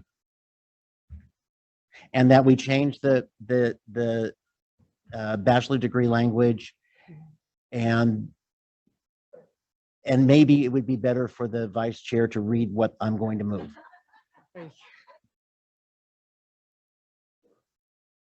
I think that what you're referring to as 1, 2, and 3 are the amendments proposed in the item that was posted a week ago Monday, and they are embedded in the table that's in your insert. And I think there are 12 proposed amendments there and a couple of additional ones that Mr. DeGear mentioned at the beginning that didn't make it into the table. Is that correct? All right, so I think the question is, do you want to move everything that's been recommended on that table? Are there particular things you'd like to take out? Commissioners, your motion should address all of them at some point. I think the insert yesterday reflects what I meant by yes on 1, no on 2, no on 3. And I want to point out one other thing. I think that when you listed the prerequisites for the multiple subject, you said TPA and RECA, but I also want to say that the regulation also requires an English learner authorization. That's in there too. Okay, so Commissioner Simmons, just to repeat the motion. Do I have a motion to approve the draft regulations with the amendments proposed in Table 5 of the insert for this item? So moved. Okay, so I have a motion by Commissioner. Oh, yes. And then also the minor revisions to regulations that were identified on page 8 of the original agenda item. And that too. Do I have a second? Okay, I have a second by Commissioner Davis. Commissioners, any further discussion? Yes, Commissioner Clapp. A quick, we're good? Okay, if you're at home, you didn't miss anything. We waited for you to come back. So where was I? Oh, is that I want to go back to what Commissioner Simmons said to the members of the public who don't maybe feel all the way. And I know it's been brought up a couple of times, but what makes me feel confident about this is I think back to, at least since I've been on the commission, what staff has done surrounding the accreditation process. And since I've been here, the staff has continually reviewed and improved and developed changes to that system that gives me the confidence that even if this isn't, as some people have said, perfect, that like the other things that the commission does, that this won't be the last time we talk about it, that there will be this really insistence on continual improvement that I think the staff has demonstrated that they will do for us. So I feel confident in that. Not everyone's happy, but it seems like we've got a place to start, and we have a staff that has shown us that they will bring it back to us and be dedicated to listening to everyone and really making those changes as we go to make sure that we make it work as best we can. So thank you to the staff for your work on this. Superintendent Thurman, I saw your hand. Thank you. My hand had only gone up to when there were the audio issues. Thank you. Yes, Commissioner Pavri. I'm sorry, I just wanted to seek clarification on Amendment 3. So what are we voting in favor of? Could that be clarified? Amendment 3 is the one that said that if you are, okay, when you're in your program for your clinical practice, you have to have 2 different grade spans. One would be for, according to 3, pre-KK, pre-KTK, and then and K. The other grade span placement would be 1, 2, 3. That's what the motion says don't do. If I could just clarify, I believe that Commissioner Pavri, you're talking about Amendment 3 that's on the table, which is different than Amendment 3 that was previously presented. So if I might clarify, I guess I'm trying to understand the clinical practice hours. So what are we finally voting on in terms of the clinical? I understand, right, that we're giving credit to any practica completed earlier, but what are we requiring as part of the clinical practice for the credential? I believe we are standing with the original regulation package that you approved, which is a completion of 600 hours, 200 in the pre-K, 200 in the post-K, and 200 distributed. But you are also allowing for field practicum to count for up to 200 hours of those. You also already have a provision in the original reg package to allow for 200 hours to be met by 6 years of experience in the field. So all that's where we are with that.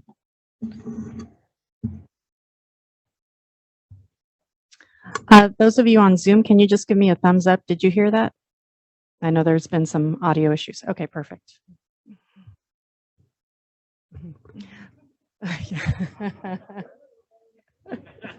Always love the background noise. Okay, commissioners, we have a motion on the table. Any further discussion? Okay, recording secretary, will you please call for the vote? Danette Brown. Aye. Jose Cardenas. Aye. Juan Cruz. Aye. Christopher Davis. Aye. Michael De La Torre. Aye. Marisol De La Torre Escobedo. Aye. Makita Gwynno Shire. Aye. Megan Gross. Aye. Johanna Harwick. Aye. Bonnie Clark. Aye. Ira Litt. Aye. Monica Martinez. Aye. David Simmons. Aye. Tony Thurman. Aye. Motion carries.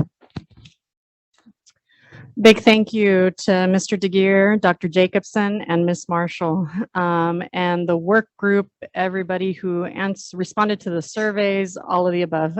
Those of you who provided public comment as well. Thank you so much. The public hearing is now closed. I now recess the general session. We are going to take a 10-minute break and then move on to the legislative committee when we return. Everybody, 10:32. Okay.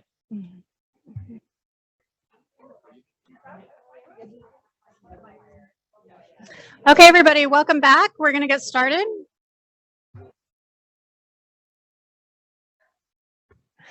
Okay, everybody.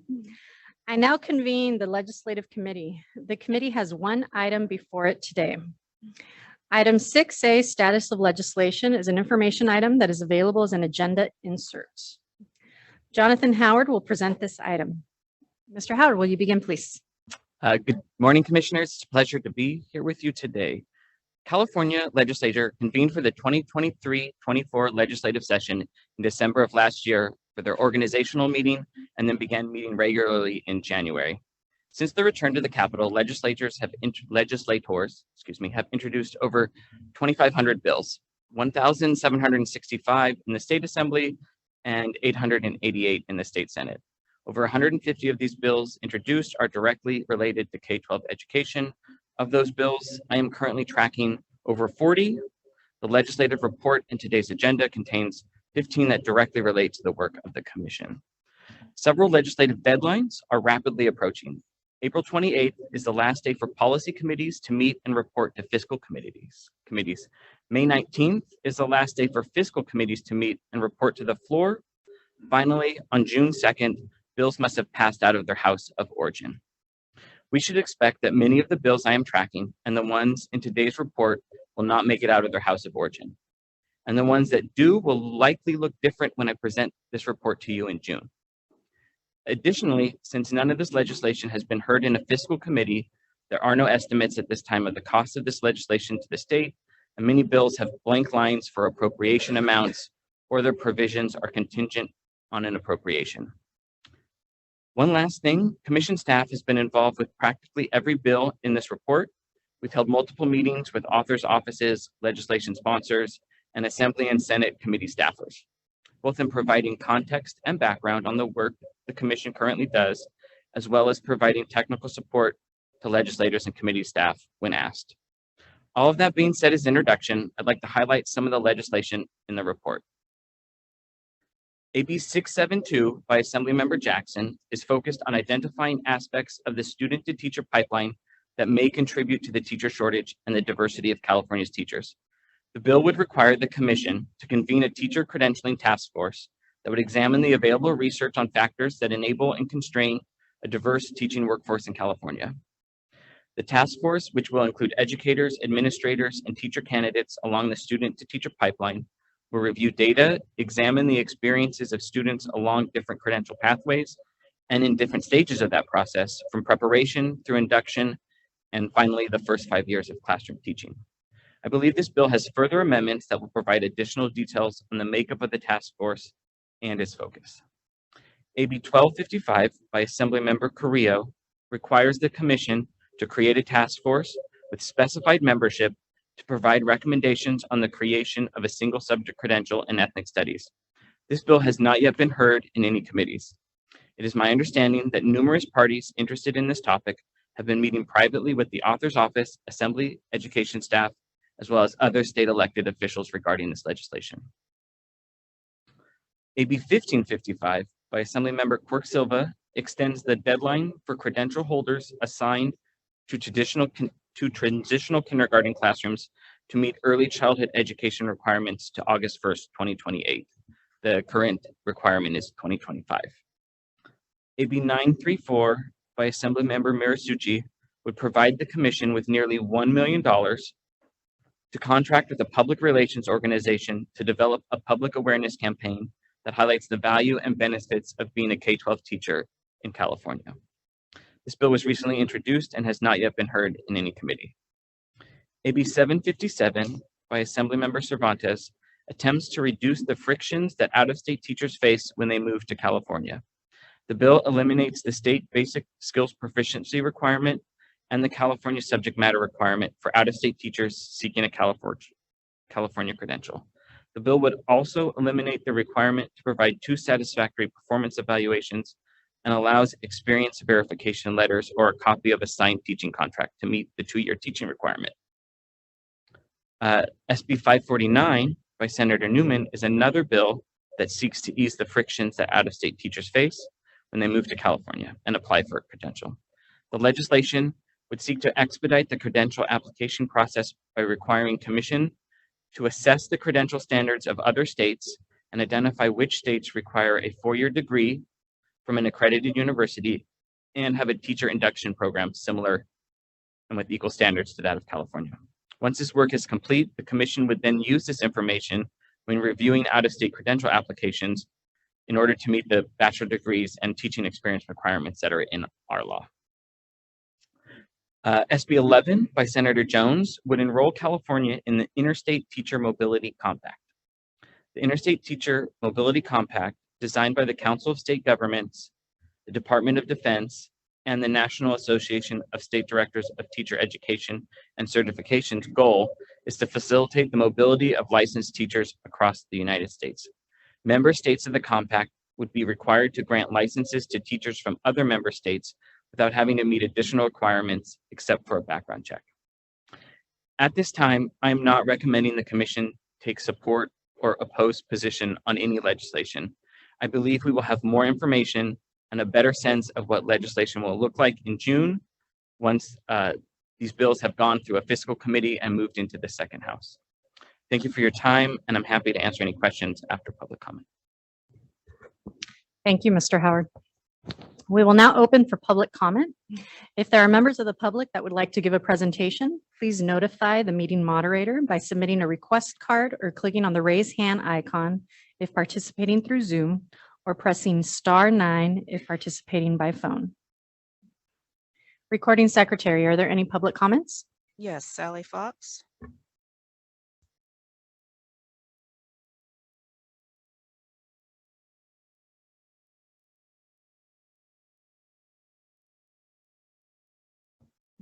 One minute. Since it's not a public hearing, no time limit. Go ahead. All right, then I could Public public everything I crossed out. Good morning. My name is Sally Fox, and I'm representing the California Association for Bilingual Education, CABE. Thank you for the important work of the Commission related to CABE's vision of biliteracy, multicultural competency, and educational equity for all California students. Related to the current status of legislation, CABE is co-sponsoring 3 bills this session, and one of them is AB 1127 by Eloise Reyes, the Bilingual Teacher Professional Development Program, co-sponsored by Californians Together and Superintendent Thurman. This bill will address the bilingual teacher shortage. We're also co-sponsoring AB 370 by Dawn Addis. This is the Biliteracy Inclusion Act, and it's related to the criteria for the seal of biliteracy, some simple updates. We're also co-sponsoring AB 393 by Luz Rivas for childcare dual language learners with Early Edge and CalTOG. And as a tangential FYI, CABE regretfully opposes Senate Bill 691, Portantino. We support the goal of improving literacy instruction and screening for dyslexia. However, we are concerned this bill will cause unintended consequences for the reasons we stated in our letter to Senator Portantino on April 5th. We're concerned about the screening process itself, especially for multilingual learners at the beginning of their English journey, the misidentification possibilities of such learners due to their complex and diverse profiles that cause variances in their language acquisition rates. The reliability and clinical validity of the screening instrument is a concern, as is the loss of instructional time and cost to screen every single child, whether needed or not, for K-2. We're also concerned about the lack of translation and parent notification. Finally, this unfunded mandate neglects the professional input of our teachers, especially our bilingual and special education teachers. We concur with experts in the field that screening for reading difficulties, dyslexia in particular, is important, but we question whether this bill will solve the problem and whether research specific to multilingual learners was included. Thank you. Thank you. Recording Secretary, are there any other public comments? Yes, Jessica Sacco.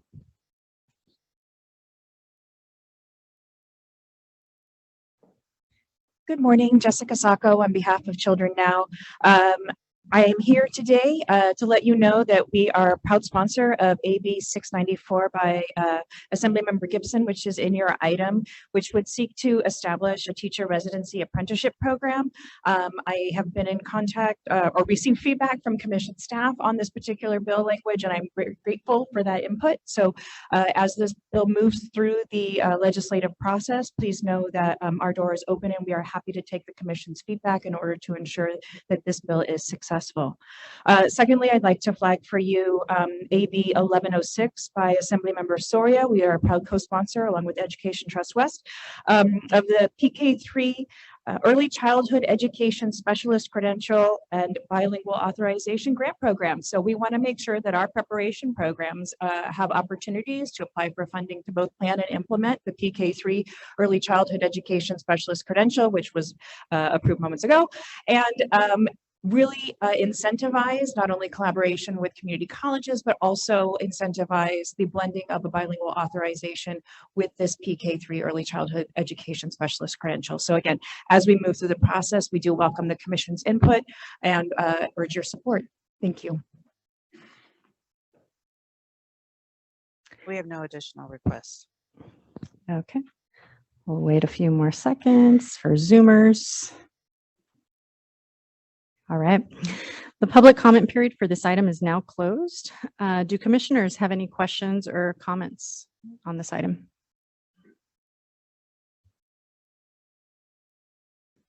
Yes, Commissioner Martinez. My question is probably non-specific to some of these policies that you've outlined for us, but a little bit more about the grants and the budget projection for next year. So is this a bad question to ask you? So I'm wondering, if you can look in your crystal ball and think about what the budget crunch next year might do to our residency programs and other grant-related programs that CTC is supporting and helping. That's a hazy crystal ball when I'm leery to make public statements on. I would say that in budget hearings, I have watched questions from legislators have been about how much money is remaining in grants, existing grants, and questions about where could money be better spent. Now, until the May revise is out, we aren't going to have a better sense of what the governor wants to do or Department of Finance wants to do, and the legislature hasn't revealed their budget yet.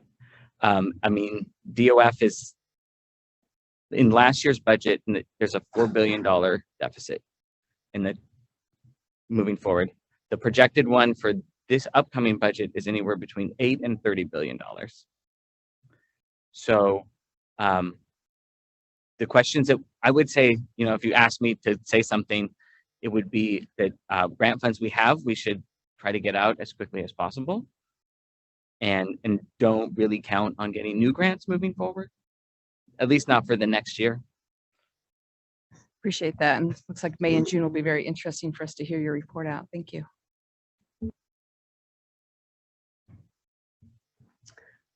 Commissioners, any questions or comments?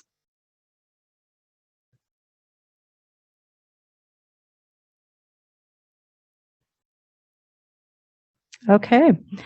So commissioners, this is an information item and no action is necessary. Thank you so much, Mr. Howard, for your report.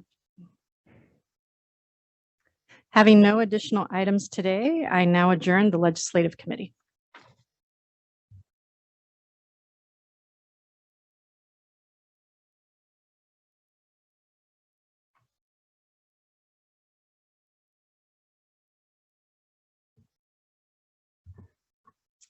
Okay, I now reconvene the general session and move to item 3J, strategic planning update. Amy Rising and Caitlin Vacariza and Aaron Price from the Glenn Price Group will present this item. Ms. Rising, will you begin, please? Good morning, Commissioners. This agenda item presents a draft strategic plan for Commission consideration and possible adoption. Just as a reminder, the Commission's strategic plan was last updated in December of 2014. And then in early 2020, we began this discussion again, and the Commission initiated a process to update the plan. That work included an environmental scan, including surveys of external interest holders and the commission management team. And that work was presented to you October of 2020. Strategic planning work sessions continued during commission meetings in December of 2020, April of 2021, and December of 2021. At that point in time, we needed to move forward, and so we were able to contract with the Glenn Price Group in the fall of 2022 to join the work and support completion of the strategic plan. So in December of 2022, staff and GPG presented an overview of the strategic planning process, a proposed structure for the new strategic plan, and drafts of a vision, statutory mandate, and guiding principles for your discussion and feedback. Following that meeting in December, GPG worked with commission staff again to incorporate commissioner feedback on the plan components. And in February of 2023, the commission reviewed and provided additional feedback on that emerging plan. The draft strategic plan presented in this item captures all feedback received to date from commissioners, educational partners, and staff. And I am pleased to be joined by our partners from GPG, both by Caitlin Vaccarezza and Aaron Price, who are now going to walk you through the strategic plan that's provided in your item, and we will have that discussion. So Caitlin and Aaron, I will turn it over to you now. Thank you so much, Amy, and good morning, and thank you, commissioners, for the opportunity to present to you today. And we have deeply appreciated your engagement and leadership throughout this planning process, and are so excited to present the final draft plan for you today. So earlier drafts of most of this content have been presented in previous sessions, as Amy just shared. And you'll note that the plan in the agenda item includes some additional introductory language and some additional framing language throughout the document, as well as some formatting and graphics and images so that it can really serve as a standalone item and a standalone plan. We are not going to read the full plan to you today, but we will provide a brief overview of the content of each section and kind of walk you through the draft plan that's in front of you. So the plan begins with an introduction, which includes some background and approach about the commission's statutory mandate, and a brief statement about the strategic plan itself. So starting on page 4 of the draft plan, you'll see the commission's statutory mandate, which is summarized to define the areas in which the commission has authority to act. So the mandate is organized by 3 primary charges: educator preparation, educator licensure, and reporting. And then I'll hand it to Aaron to walk us through the graphic on the next page. Thanks, Caitlin. Good morning, everybody. On the next page, which is page 5, we have an overview, one page that gives an at-a-glance view of some of the plan elements, including the vision statement, the guiding principles, and an overview of the 3 different focus areas and 8 goals that are allocated across those focus areas. And these are kind of stemming out from some concentric circles, so we can see how these relate, with the vision at the center, the guiding principles wrapping around, and then the focus areas and goals as an outer layer. On page 6, we have a page totally dedicated to the vision, and this repeats the vision statement on page 5 as part of that graphic. Driven by equity and justice, California's educators engage in culturally sustaining practices to create learning opportunities that promote each student's academic, social, emotional, and physical growth. And we also have below this some bullet points outlining outcomes that the commission envisions for students, for educators, and for the education workforce in California more broadly. And you may recall some of those bullet points from earlier versions refined a little bit here, and with this added category around California's education workforce. On page 7, we have a statement, I think, very similar to what was in previous versions on centering equity, inclusion, and diversity. And this was something that we discussed at the part of the February agenda item. We have an overarching statement about the need for centering equity, inclusion, and diversity, which is then followed by definitions for each of those terms, which we looked at together in February. These definitions are also repeated at the very end of the plan in the glossary. So on the next page, page 8 of the plan, it goes on to define the commission's guiding principles. So these are listed as the commission's commitment. So the commission commits to advancing equity, inclusion, and diversity, taking a whole student approach, ensuring the well-being of all students and educators, and accepting, affirming, and validating cultural and linguistic diversity. And you may remember that there were also some guiding principles in previous drafts that focused more on how the commission works. And so you see in this plan is that these are now included in a section titled How the Commission Works, which is a little bit deeper into the plan. So Aaron will get to that in just a few moments. I did want to take some time to orient you to the goals and strategies on the following pages. So as described on page 9, the commission's goals and strategies are organized into 3 interconnected focus areas. These include educator preparation and advancement, professional licensure, and continuous improvement.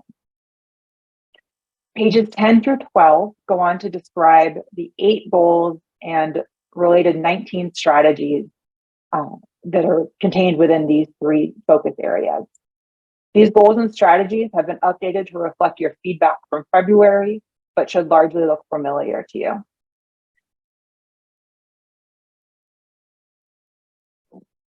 And if we scroll down to, or flip through to page 13, this is what Caitlin referenced earlier, where we previously had a longer list of guiding principles, and we've separated some of those out into this list of how the commission works, particularly items that relate to ways of working, ways of collaborating internally and externally. Specifically, fostering innovation and ensuring the relevance of its work, working collaboratively, including through engaging education partners and communities of interest, applying data to inform decisions. That has come up as a focus in earlier discussion and input opportunities from commissioners, and effectively managing internal operations, which was an addition that was suggested in February. The plan is followed by, or has as the last page, the very last page, a glossary containing some of the key terms used in the plan that seemed helpful to provide some definitions for including equity, diversity, and inclusion as noted earlier. So, that was a fairly quick walkthrough of the plan. As Caitlin mentioned earlier, a lot of the content is familiar from previous versions, and we just wanted to highlight some of the places where changes have been made to reflect the input received from you all and education partners. So I will pass it back to Amy to talk about what the next steps are following the completion of the plan, and I know that there will then be some opportunity for discussion. Amy, over to you. Thank you, Aaron and Caitlin. So for next steps, staff and GPG will make any final revisions that you suggest and call for today. pending approval of the plan, finalize, post, and circulate the 2023 strategic plan of the Commission on Teacher Credentialing. And in addition, staff will begin the work of organizing the agency's work plan in accordance with the new strategic plan. So within each division and unit of the commission, we will be working internally to address what is in this strategic plan and weave it into all of our work and have it as our North Star as we go forward. So with that, I will turn it back to you, Marisol. Thank you, Ms. Rising and our friends at GPG. We will now open for public comment. If there are members of the public that would like to give a presentation, please notify the meeting moderator by submitting a request card or clicking on the raise hand icon if participating through Zoom, or pressing *9 if participating by phone. Recording secretary, are there any public comments? We have no public comments on this item. Okay. The public comment period for this item is now closed. Commissioners, do you have any questions or comments? Yes, Commissioner Hartwig. Hi, good morning. Thank you to the staff and to GPG for the getting us almost to the finish line here. I know this has been a long process and one which I've definitely really enjoyed engaging with other commissioners, the staff, members of the public about this plan. First, I just want to say I find this a very accessible format. I really like the addition of the introduction and the sort of framing language. I think it's very helpful for understanding what's in it and for making it accessible. I just have a few items that I'd like to discuss a little bit before approving this as a finalized document. So, as most all of you know, different commissioners have different slots on the commission in terms of what their backgrounds are. And I'm one of the public members, which I sort of take as part of my charge is I'm actually supposed to look at things from a member of the public, not someone who works for a school or a school district, et cetera. So I just have one or two comments on sort of high level accessibility for members of the public. Okay. And some of that has to do with a little bit of just language that might be changed to make it more accessible and to make it stronger. Okay. So one small comment I have is that on page 3, I'm wondering if we might, under the commission believes that effective educators, the second bullet there, confront and alter institutional biases of student marginalization, deficit-based schooling, and low expectations. I'm wondering if there's other language we could use besides deficit-based schooling, because I don't think that a member of the public not associated with education would know what that means in terms of what we want it to mean. And I'm not going to expect that a member of the public who's coming to this is necessarily going to jump to the glossary. So if I were a member of the public, I would think that had to do with funding. And I don't think that's what this has to do with, right? So I'm just wondering if there's some other language that we could use there. Okay. I also wanted to talk briefly about the vision and whether there might be some small changes to the vision. I know that one just overall idea that was brought up in the last session was how to make the vision as powerful linguistically as possible. And I have a suggestion or two about that for how it is now. I think that the language of engaging in is not particularly powerful for a vision statement. And I'm also think that the term culturally sustaining practice is not something that necessarily a member of the public would know what that means. I am wondering whether we might shorten the vision statement to make it a little more active in a way. This is just one suggestion. There might be other things, but instead have it say, driven by equity and justice, California educators create inclusive learning opportunities that promote each student's academic, social, emotional, and physical growth.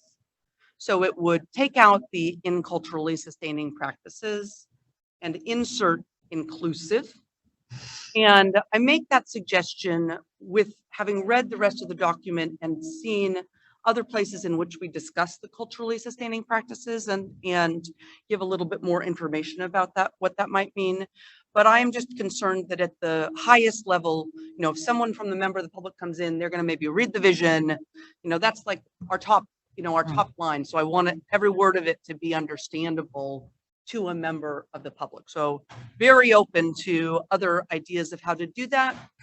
But I would like to work on the not having engage in, as just, I don't find that powerful language, and whether there's a way of including that in a different way. So that would be my friendly amendment about the vision. Okay. And I'm also happy to be interrupted for discussion of any of these. I just have a few other small suggestions that we might have. On page 5, where, let's see. Well, actually, I'm going to skip not from page 5. Well, I'm interested in the guiding principles, taking a whole student approach.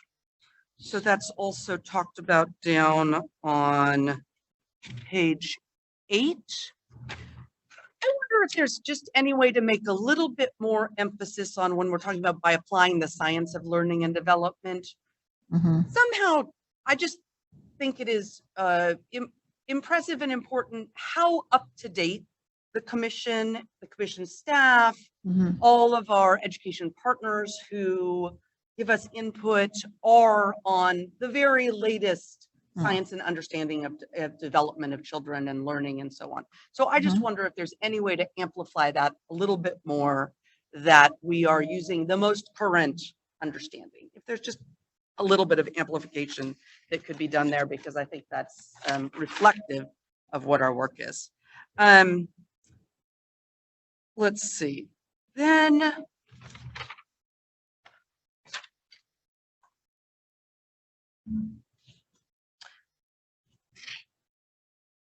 looking at, let's see, on the vision page, where are we? Going back to my suggestion of shortening the vision statement, wondering whether then just thinking about if we did remove the culturally sustaining from the vision statement, whether it might be included in the envisioning bullet points that we had underneath there, if that was something that commissioners thought would be another way to capture that, or if it's adequately captured within that. So it could be included as part of what every student, we envision every student having, or as part of where every educator, how every educator, we envision every educator. Let's see. And then I had one other substantive thing I wanted to talk about, suggestion, and that's under the commitments. I love all of these commitments, but there's one commitment I feel is important that I'm not sure is fully addressed here. And that is more focused on the professionals and the professionals' opportunities to develop. I guess that's, other people can help me amplify this idea, but I look here and these are all things that we are very committed to. And we talk about safety and well-being of all students and educators. But I'm not sure I see a reflection to our commitment to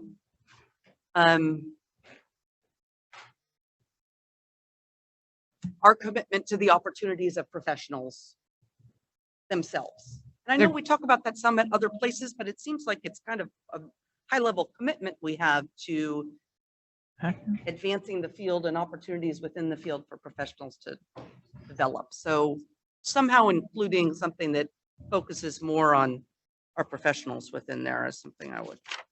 And then I have one or two just little knit language things that I can provide separately. I think they're not substantive that need to be discussed.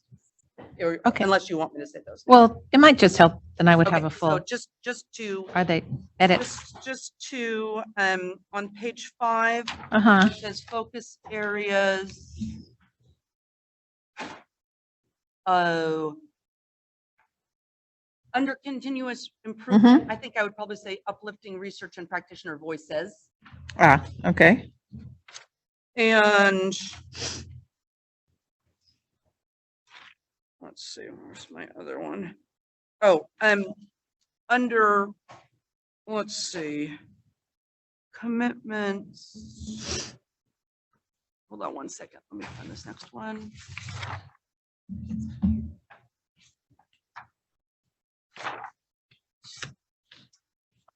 Under commitments, ensuring the safety and well-being, I think I would remove of before professional conduct by upholding high standards for preparation, or I would use for again, by upholding high standards for preparation and for professional conduct, or I would just remove the of.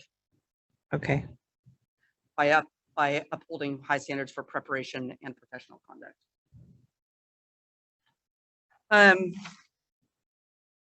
Anyway, altogether, I think it's a very reflective document of the work that we do, very accessible.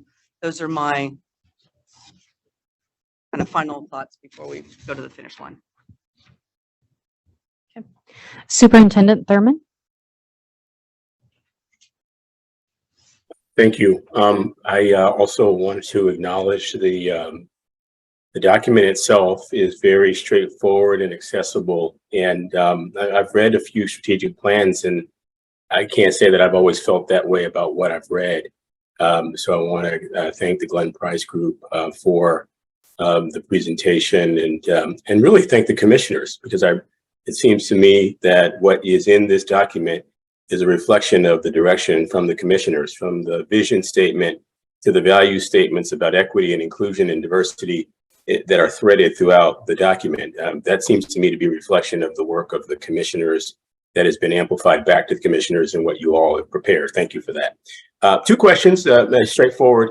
At any point was the subject of recruitment of employer workforce discussed? And apologies, this is my 2nd meeting, so you all may have already hashed this out.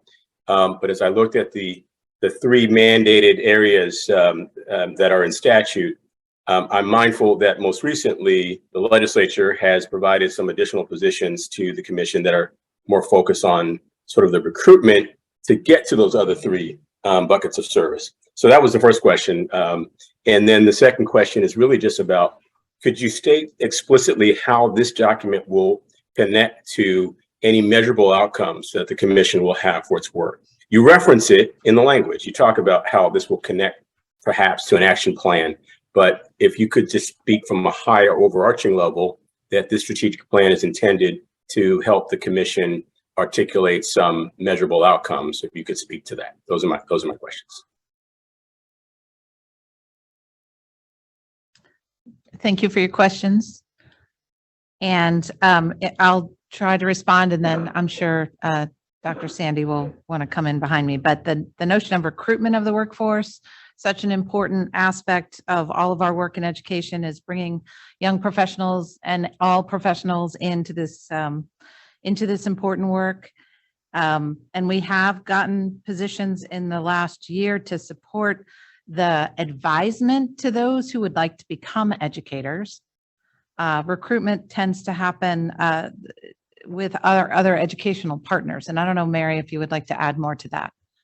Yes, I'm happy to. Thank you, Superintendent Thurman.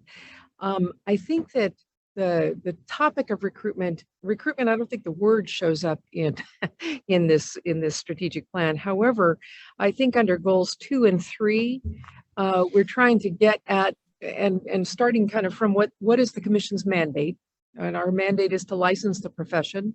But specific goal 2, prospective educators have multiple pathways to explore and access careers in education and advance the profession, is a recruitment strategy that the commission is obligated, I think, to provide. And if you look at item D next to goal 2, increasing accessibility of the credentialing process by eliminating unnecessary barriers for prospective educators is part of how we enact that. Goal number 3, California educators reflect the diversity of the students they serve. Again, has a recruitment theme to it, but it isn't straight up. We run recruitment efforts, but you'll note under items E and F next to that, we provide clear information and guidance about how to enter and advance in the education profession, and we administer grant programs that expand pathways to credentialing. So that's where that is taken. I think taken up in the plan, and we're of course open to the body's feedback on all of that. In terms of how we monitor progress, we use a strategic plan to announce our goals and strategies at the beginning of every calendar year. We identify priorities, work that's underway where we expect to hit milestones or work that we plan to initiate. And every bit of that is tied to a specific goal or strategy that's identified in your strategic plan. And you evaluate our work at the end of the year based on the progress that we've made on goals. And so we use this, it's a fairly, I take this very seriously since, I serve at your pleasure, and advancing your strategy is very much the goal of myself and the leadership team here and the staff. So those measurable goals are right there in the performance that we report to you on a daily basis. And forgive me, Superintendent Thurman, if there was another part of that question. I think I wasn't taking good enough notes and I might have missed it. No, I think you've addressed it all. Just so I understand, is there some document then at the end of the year or over the course of multiple years that does that kind of monitoring of progress towards the stated goals in the strategic plan? Yes, it is the evaluation of the executive director. I see. So I present to commissioners a list of the work that we've accomplished in relation to the goals that were set, the specific priorities that were set for the year that we were in. And all of that is tied directly to advancing the strategic plan. Very good. Thank you. Commissioner Simmons? I like it all, but I have one question. I thought you were going to quote another rock and roll star. Oh. I probably could if we, no, it goes to the science of learning and development. Mm-hmm. It says knowledge about how young people learn best learn and develop. Okay. That is true for probably 95% of the credentials that we offer, but we also offer adult ed credentials under designated subjects. Mm-hmm. So is that just a small enough population that we don't care? Or should we maybe say, instead of young people, maybe just say students best learn and development, and then they would go down to the next one to figure out what student meant? Yes, of course we care. We care about all of our students deeply and every day. So thank you for that suggestion, and I would open it to the floor to see what everyone thinks.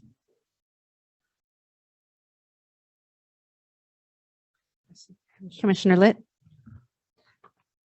Sure, just in response to this particular question, I actually noted the same thing, Commissioner Simmons. Actually, the science of learning and development applies to humans. And I don't think we actually need a qualifier because it also includes the educators that we're thinking about, and it's relevant in the standards that we set. So, I mean, if we're wordsmithing here, I would just take out the word young. Commissioner Francois?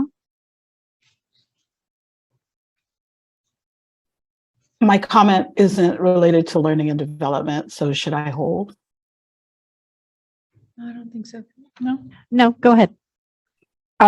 Okay, thank you. I just want to express my appreciation and congratulations to the staff for producing what I consider to be, as Superintendent Thurman said, one of the finest strategic plans that I have read. I think that it reflects institutional and role clarity, I think it in some ways is aspirational as we think about our role in advancing equity and justice. And in many ways, I think it's courageous given the socio-political context in which we are strategic planning for, right? And I did want to address a couple of the concerns that Commissioner Hartwig raised. First, on page 3, your concern about the use of deficit-based schooling, and I shared that concern when I first read the document. I am not one that likes to put the deficit language on paper, but rather, flip it and make it more assets driven. But then as I read that section again, the first bullet point lifts up drawing on the assets, and it names assets for teaching and learning. And so I think the second bullet point and using the language deficit-based schooling within that context, it hits just the right note that yes, we can recognize assets, we can build a pedagogical practice around students' assets, but we also have to recognize that there's an undercurrent of deficit schooling that we also are trying to address. So I think calling it out in the way that we have bullet point 1 and bullet point 2, I do think it sets the right tone and temperature for what the commission is attempting to do through this strategic plan. The other concern around the use of culturally sustaining practices, I do think that what we have learned over the last several years around inclusion is that it's easy to be inclusive without sustaining the identities and cultural frames of reference and being of young people in schools.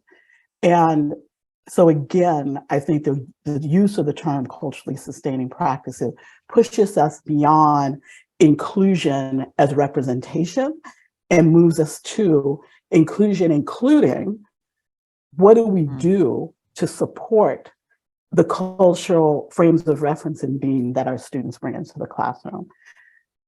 And I think that is supported by our current understanding around assets-based pedagogical approaches.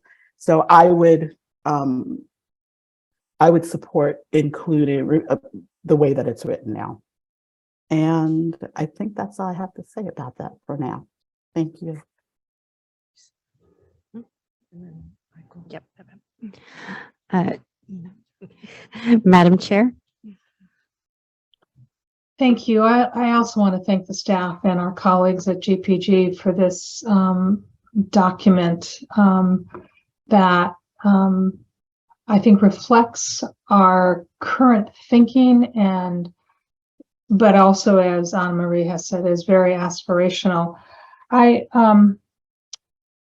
too am a public member, as is my colleague Johanna, and what I have thought about is the tension between making this accessible to every public member while at the same time reflecting the best practices in our field that our colleagues in educator preparation can understand. And so I think the vision is bold and says exactly what I wanted to say. And the inclusion of culturally sustaining practices reflects our knowledge right now of best practices. And so I want to call that out so that our colleagues understand what is driving our work. So I'm not troubled by that. I think it's our responsibility as commissioners to help interpret the strategic plan to members of the public, if you will.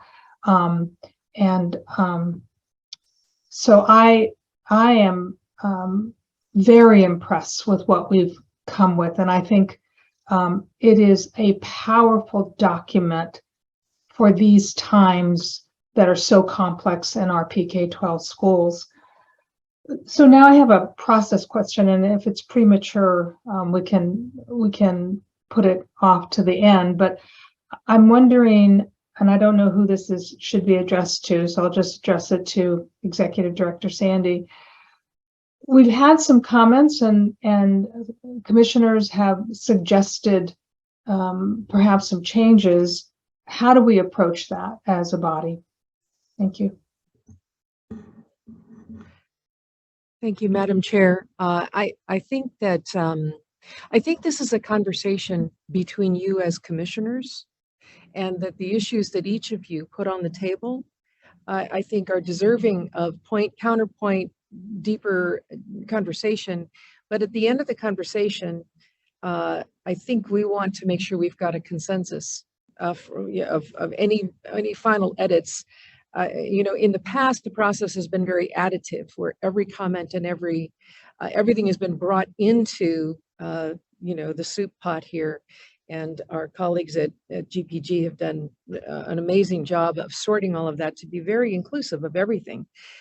Now we get to the point where we decide what stays. And that's got to be a collective decision by the group. And adoption is an adoption by the group. That doesn't mean you're going to be 100% unanimous always. I mean, although, having a common document that you all adhere to, that's your cornerstone, North Star, is our goal. So I think it would be useful at the end of this dialogue to summarize what changes you think collectively we need to make to the plan, and we will make them and you can adopt it if you're ready to. Commissioner Hartwig, I see your hand. We're going to go with Commissioner De La Torre and then Hartwig, Klatt, and more. Mine is really brief, and it does connect to Commissioner Hartwig's comments. So in terms of the effective educators, where it says confront and alter institutional biases of student marginalization, deficit-based schooling, and low expectations, as an educator, I know what those things mean to me, but I do want this document to be accessible to everyone. And also, I always consider myself, instead of speaking negatively, speak from the perspective of what's the opposite of this? Well, we advocate for, and then what are the positive things that has the same meaning as this statement, but would not focus on the negative aspects of it. So instead of saying, oh, we're going to confront low expectations, well, if you're encouraging high expectations, that automatically counters low expectations. Maybe we should go to how we advocate for these things for students, the opposite of these negative things. Commissioner Hartwig. Thanks, I appreciate that, Commissioner De La Torre. And Commissioner, the comments from Commissioners Francois and Chair Grenishire were very helpful for my thinking about the vision statement and the importance of including the culturally sustaining practices as part of that, and also the thinking of who is this vision for, right? That we do have multiple different, a wide span of audiences. And so I feel comfortable with how the vision statement is now, and I'm glad to hear that there's such support for it. I do like Commissioner De La Torre's thought just about this small issue about the term deficit-based schooling. I completely agree with Commissioner Francois that's a good point to be including there. I really am just saying that I really think that almost anybody outside of the schooling world who read this would not understand what that means. It would think that it's about money or something like that. And so that would be, I would just encourage us to either try to flip it like Commissioner De La Torre said, or just think of some short other way to say what that is. And then I'm satisfied with my other comments. The one that I did want to bring up to see if people had any thoughts or any other explanation or response to was my thought about, do we need to add something under the commitments that focused more on the professionals themselves directly and professional advancement in the field in that way. That's sort of I think the one lingering substantive area that I would be interested in hearing people talk about before we wrap up the conversation. Commissioner Klatt. I just want to give two huge appreciations and shout outs and then one tiny little maybe suggestion.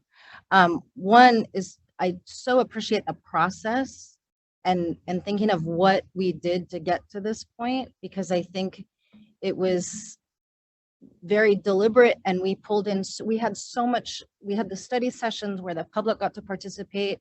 I feel like the breakout groups we did, we had so many opportunities to really talk to each other and talk to the public about this. And I really do appreciate that built the process that we used to build this. So I just wanted to acknowledge that. And I also wanted to acknowledge just, and I'm going to go surface level here for a second, but the graphic design and layout of this document. It's 16 pages, which might seem like a lot, I think, for this type of document, but I so appreciate the thoughtfulness and the way that whoever designed the document, thank you, Glenn Price Group, that there's a lot of white space. There's not a lot of busy graph. Like sometimes I get these documents and it's so busy and there's so much crammed in that it gets really hard. And I really appreciate how easy it is to read. And especially the graphic on page 7, where it pulls everything together. And I mean, there's a lot of information on page, oh, sorry, not 7. It's 7 of the item. It's page 5 of the document. That's brilliant. I mean, like the fact, like to me, that is that so much information is put into this visual, and it's clear and it's easy to follow, and it really, I think, makes the connection between the vision, guiding principles, and focus areas really clear. So I appreciate that a lot. So my tiny little thing is on page 11. I appreciate the color, the use of color to contrast things. And I might be wrong about this, so if someone knows better, please correct me. But the blue, the dark blue in the center square, and then the sort of dark blue on the third square, my understanding is that for people with visual impairments, that lack of contrast between those two blues might be hard to distinguish. And I'm just wondering if we could, if it might be good to change that blue color in box 3 and then the coordinating box on page 12, not box 3, I'm sorry, page, did I have the right pages there? Page 9, sorry, on page 9, and then the coordinating box on page 12 to perhaps the light blue that's on page 5, just to get that, because those two boxes, I think, don't really stand out from each other. But that's tiny. I think overall the design of this makes it so readable, and I appreciate that. Commissioner Martinez? So I think I'm going back to Commissioner Francois, Commissioner De La Torre, and Commissioner Hartwig, and their suggestions around the deficit-based is, I wonder, kind of going the opposite if we talk about assets-based. That was the word that Commissioner Francois used. And so I wonder, kind of building on Commissioner De La Torre, if that takes a more positive approach. And I'm in education. I'm a public member as well, but deficit model did actually, I had to think about what are we really saying here? And I do wonder if it would be better to present it in a more positive. I really liked your framing.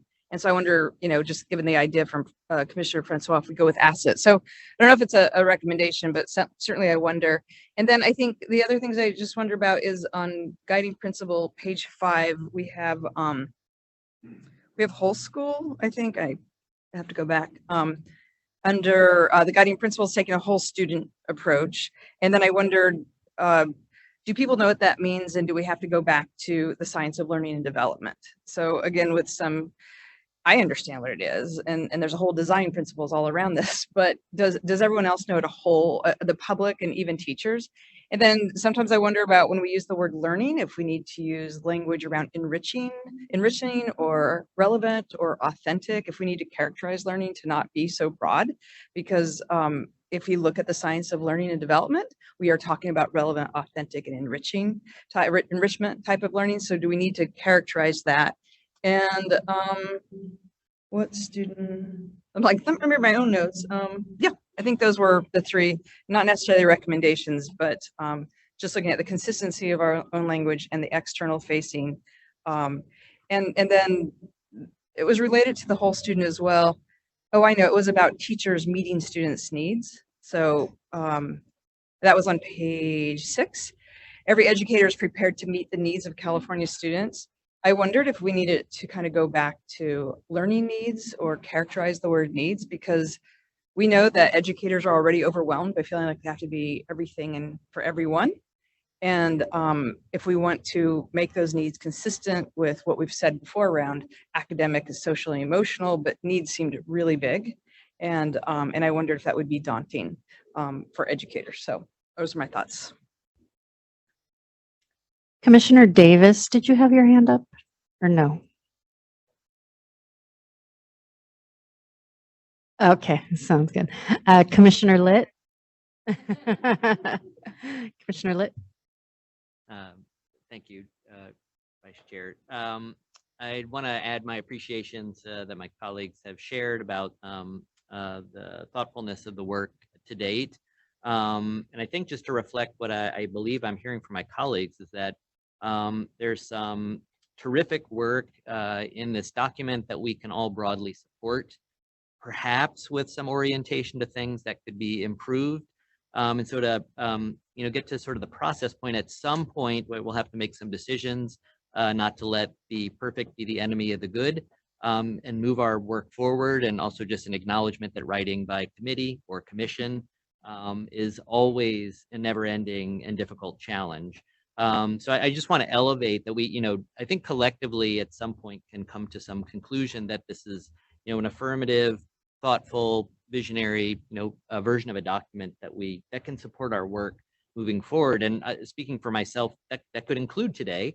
But if we want to take another opportunity to offer some additional revisions, there's a couple of things I'll add to the mix.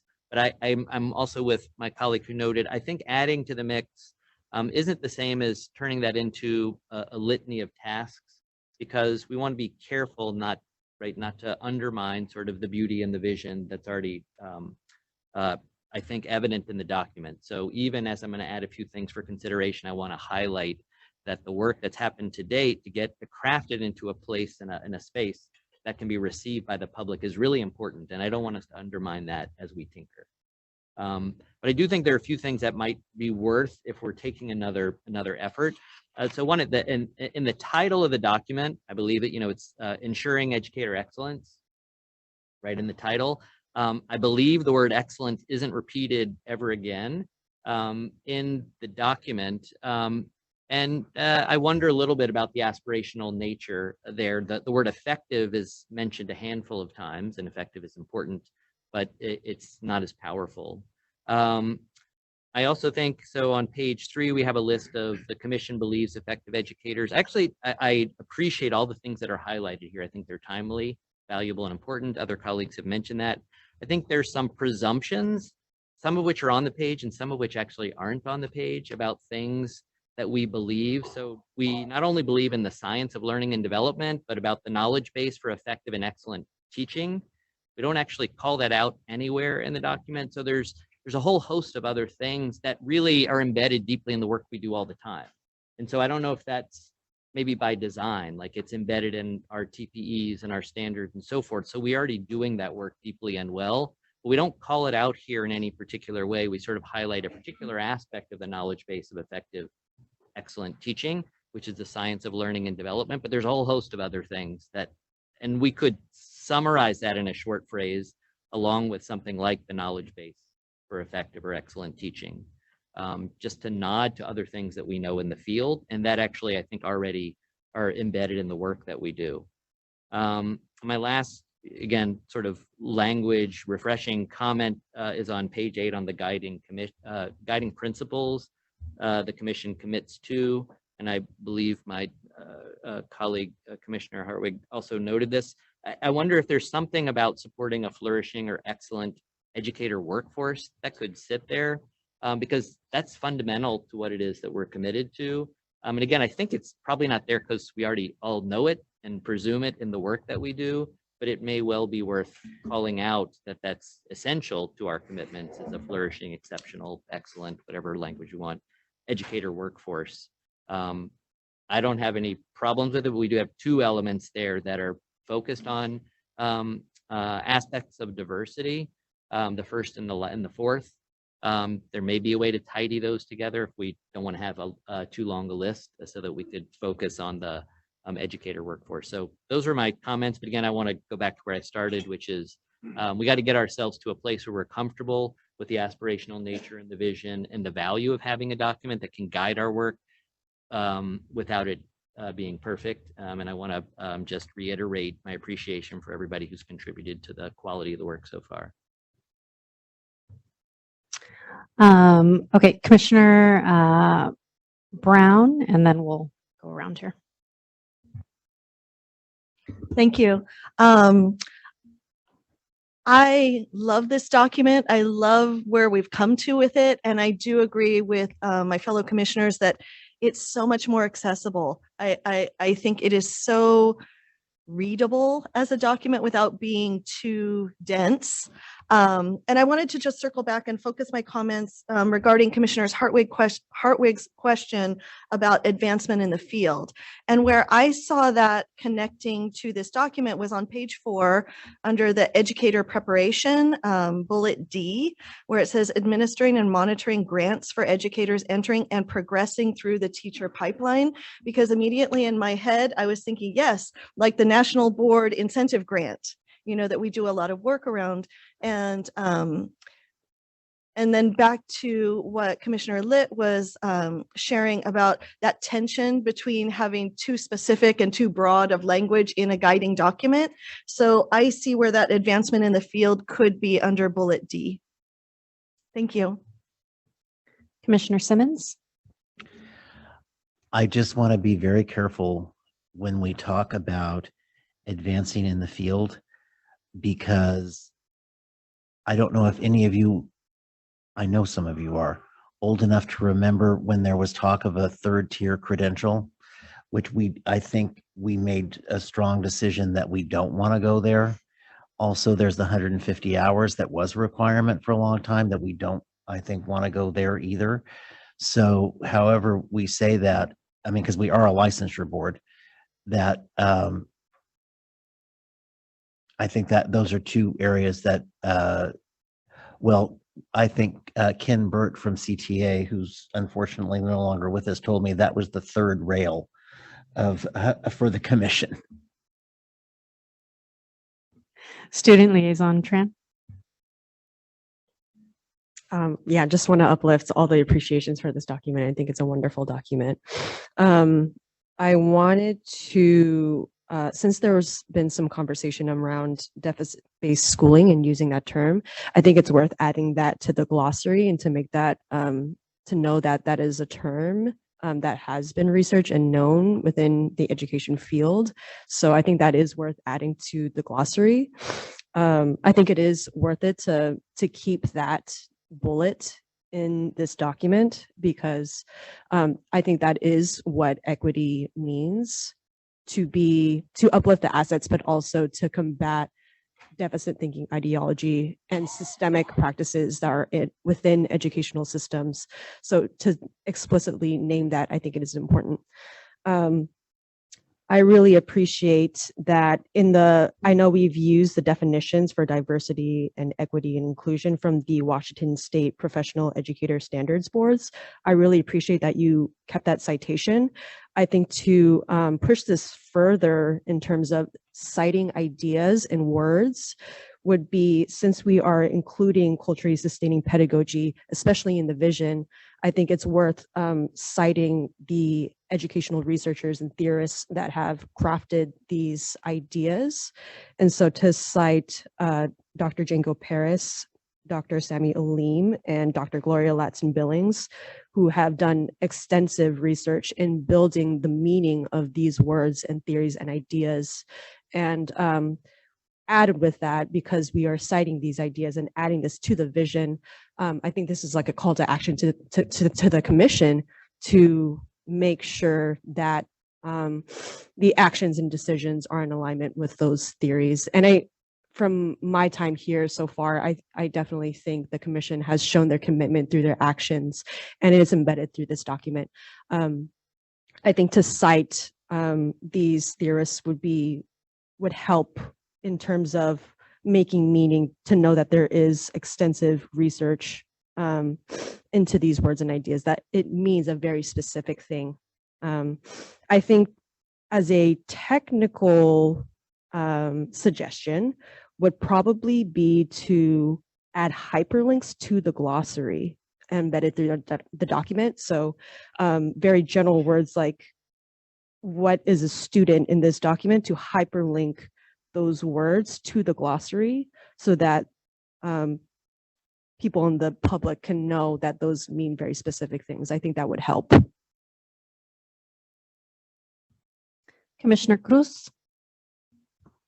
Yes, thank you. I actually was going to address, and student liaison Tran spoke about the importance of including that language. Normally, I would agree that we need to be more positive and asset based language, but in this case, I think there's something powerful about saying that we're confronting and altering those conditions and really calling them out, because otherwise we're glossing over the fact that unfortunately there are those conditions that we still have to confront and alter. So I would want us to sort of keep that language in there.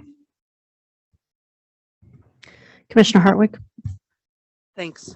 I just wanted to circle back to this idea about adding something in the commitments towards addressing the workforce and to address what Commissioner Simmons said. I wasn't speaking very artfully. I don't think that we need to talk in great specifics about advancement, and Commissioner Brown pointed out where we talked about that before. I liked some of the language Commissioner Litt used about promoting a flourishing workforce or something like that, promoting and advocating for a flourishing educator workforce or something along those lines, because I do think if I were a member of that workforce and was looking at this, I would want to see that that was front and center of one of the things that we say we're going to be applying in the forefront of our thinking to all of our actions, discussions, and decisions, which is where that comes up. So I liked the way that Commissioner Litt put it, and I don't think we need to get into any murky waters about being specific about talking about advancement and so on. But the idea of we are promoting and advocating for a flourishing educator workforce is appropriate within there. That's what I would say. Commissioners, anybody else? Before we get to your, I'm going to squeeze in here, Commissioner Davis, to give you the last word. I also want to echo Commissioner's comments just in terms of the process. I so appreciated the process that took us along. And I remember our Zoom breakout rooms, was it 2020 or was that 2021 or maybe both? But I so appreciated the process from start to finish. And it just makes me so proud of this document. We've come a long way. Commissioner Davis. Good morning, and thank you to staff and the Glenn Price Group for all the hard work that went into putting this document together. Echoing every compliment that every commissioner and executive director Sandy has expressed, I love this document. The vision statement is excellent. Whether or not deficit-based, as stated on page 3, is there or not, I don't want to mitigate or eliminate that. The lack of funding and deficit-based teaching practices are deeply rooted in our antiquated educational system, out of which we are trying to iron the kinks.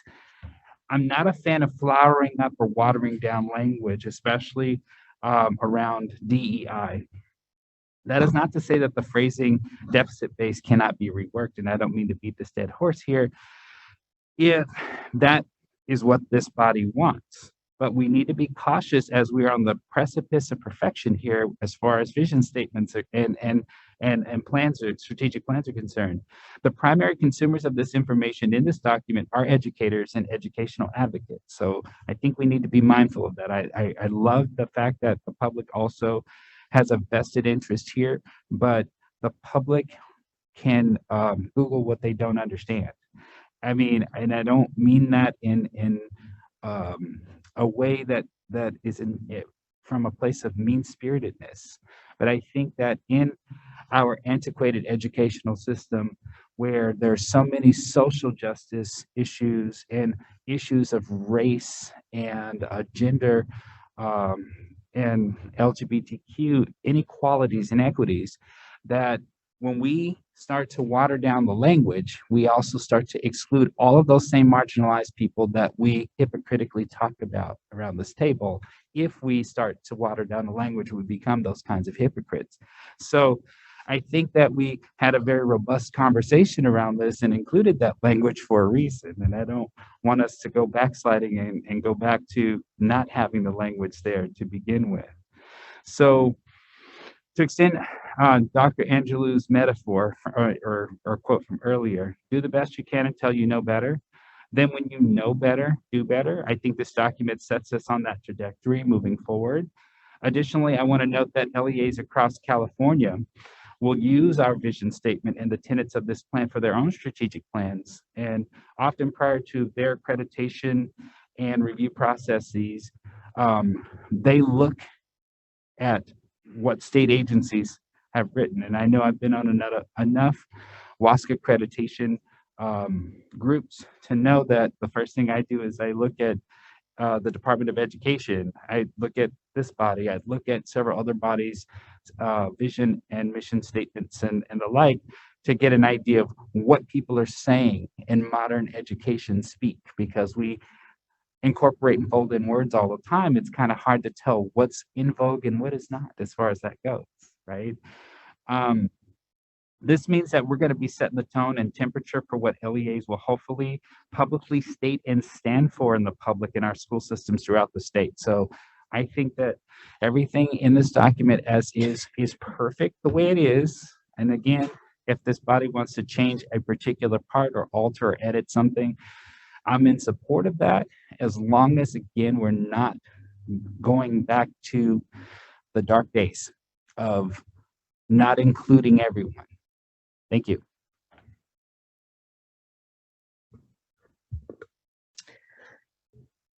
Yes, Ms. Rising, do you want to? So we have a Sure. number of suggestions that have been shared and discussed.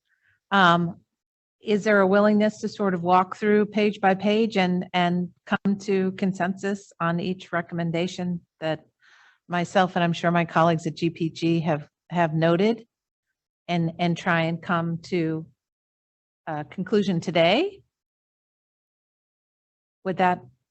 Shall we try that? Yes. So I'm going to start, and then Caitlin and Aaron, you come behind me with whatever I'm missing, okay? Got it? I can hardly see you over there on the screen. Okay, Sounds so on the good. very first page, we had a comment about the word excellence being used in the title, but not being used really anywhere else in the document. And then a mention that I believe the term effectiveness was used a lot in the document. Is there a suggestion, Commissioner Litt, about either changing that word to effectiveness or leaving it as excellence and bringing the word excellence into the document, or are you going to pull back your suggestion? Well, I mean, to be clear, my suggestion actually wasn't about, I wasn't making line by line or word by word recommendations for the document. What I offered was if our body recommended to send back to you for further revisions, these would be some things to consider. So, I mean, if you're asking me, well, first of all, I also want to say, I would prefer as a process that we not actually go one by one to each commissioner and ask them how to be satisfied by the changing of one word. Because I personally, I don't need that. If this body is ready to approve this document, I would offer my support. So I was providing some broad direction that I think might be useful. And I don't feel the need to be asked as an individual about individual words in the document as it's currently presented to me. Okay, thank you.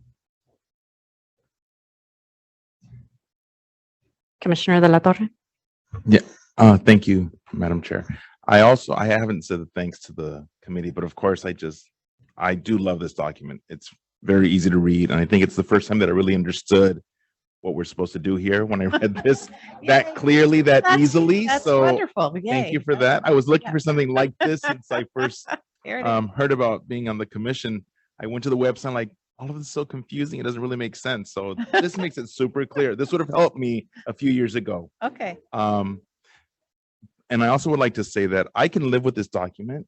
Okay. So I am ready to approve this document as is because it's not terrible and it's not going to harm anybody. I think it's really good. C minus. And that was poor choice of words. I'm but teasing you. You know what I mean? It's Yeah. it's gonna get the job done. Okay. And it is beautiful. The only one thing I do like is Commissioner Klatt's recommendation about the colors. They should be consistent to what's on page. If you can make them consistent to the blues on page 5 of the document. Okay. For the boxes, that's the only thing. I see Caitlin, you're nodding your head, and I would assume, Aaron, that's not an issue at all. That's a very easy thing for us to do. Yes. Thank you for that suggestion. We have a few hands. Chair Shire.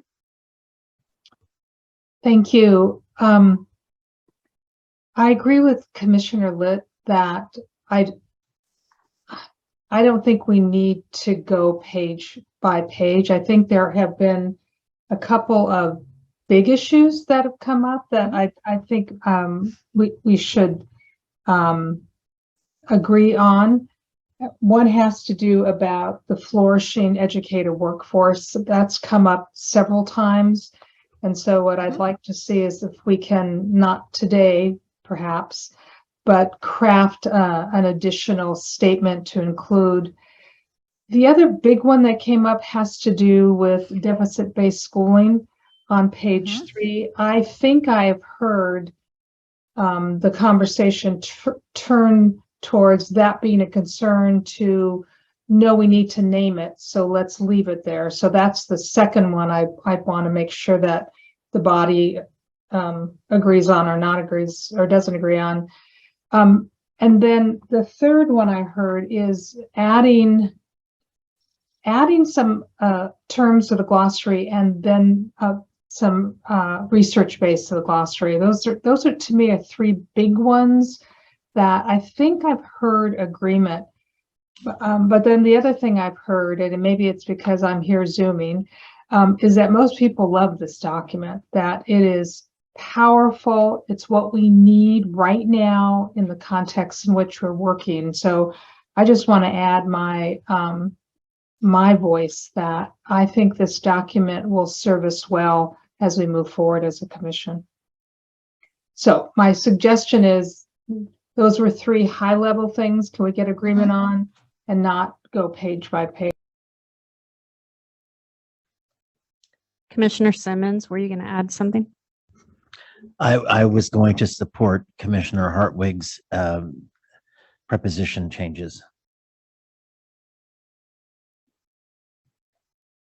Well, actually, there were several. And I can't recall them, but they made sense at the time. I will. And eliminating young. The word young learners to be inclusive of all of our learners in California that we care deeply about. Yeah. So should we? So maybe, if I might, it sounded like 3 things. So returning to the deficit question, are we comfortable now with leaving deficit in the statement? Yes. Go ahead, Commissioner Hartwig. I'm happy to retract my, my concern about that. I mean, that concern is still out there, but the comments that I've heard about the utility of having that actual term, the reminder that the vast majority of people who are reading this are going to be in the, there will be some people who will be confused, and hopefully then they will figure it out. But having heard the other comments about it, because my suggestion was not watering down the language or removing it. My suggestion was just finding some other term that meant the same thing, but that somebody outside the education field would be able to understand. Right. But I retract that concern now. I'm perfectly fine with having that. So I don't know if there was anybody else. Well, Student Liaison Tran suggested that Putting it goes in the into glossary. glossary. Would that be helpful? Okay. So I have a note about that. That would be helpful, but yeah, I'll retract that concern. I don't have that. Okay. And then the next was about where to perhaps add in this idea of, as you pointed out, so much of our work is about the development and support of educators in the field. And where one suggestion I heard was that maybe on page 4, under educator preparation to add an E there. Is that was one I think I heard, and or to add a fifth commitment statement. And then I also heard that we could perhaps work on that and return with this on the, I'm not exactly sure the step we would take to make sure that we had it for your review again, unless you wanted to craft something right now. You would trust us. Yeah, can we just do trust walk now? So I move that we approve the strategic plan and that you guys would appropriately integrate any significant changes that make a big difference, something like that. So I have a motion to adopt the draft strategic plan and with the direction as stated. Do I have a second? All right, seconded by Commissioner Cruz. Yes, Commissioner Simmons. I do like the idea of a flourishing workforce, but so this is my suggestion on that. Rather than putting it under education preparation and advancement or professional licensure, if it went under continuous improvement, it would be saying that we are working with the field to allow those the professions to the profession to flourish. I'll just make one.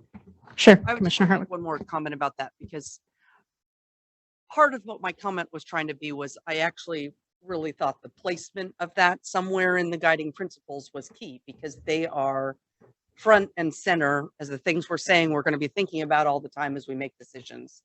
And so my suggestion was particular to having it become part of what we say we're committing to. It's great to have it in other places too if we want to elaborate it, but I really you wanna wanted hear. to say that I thought it was a lacking gap in what we're saying as our guiding principles are. So commissioners, I wonder if I can suggest that you've given us a blank check here in the motion to go do the best we can. But typically, I like the insurance of having at least one or two commissioners' eyes on this before we call it done. So with your permission, we will take all of this and bring any final revisions to review by the chair and vice chair on your behalf, and then post and get it out the door. You'll be the first to see it, if that works for you. Okay. Okay, so everybody, we have a motion on the table. Any other comments? All right, will the recording secretary please take the roll call vote? Ron, Aye. Jose Cardenas, Aye. Juan Cruz, Aye. Christopher Davis, Aye. Michael De La Torre, Aye. Marisol De La Torre Escobedo, Aye. Makita Gwino Shire, Aye. Megan Groves, Aye. Johanna Howick, Aye. Bonnie Clark, Aye. Ira Lit, Aye. Monica Martinez, Aye. David Simmons, Aye. Tony Thurman.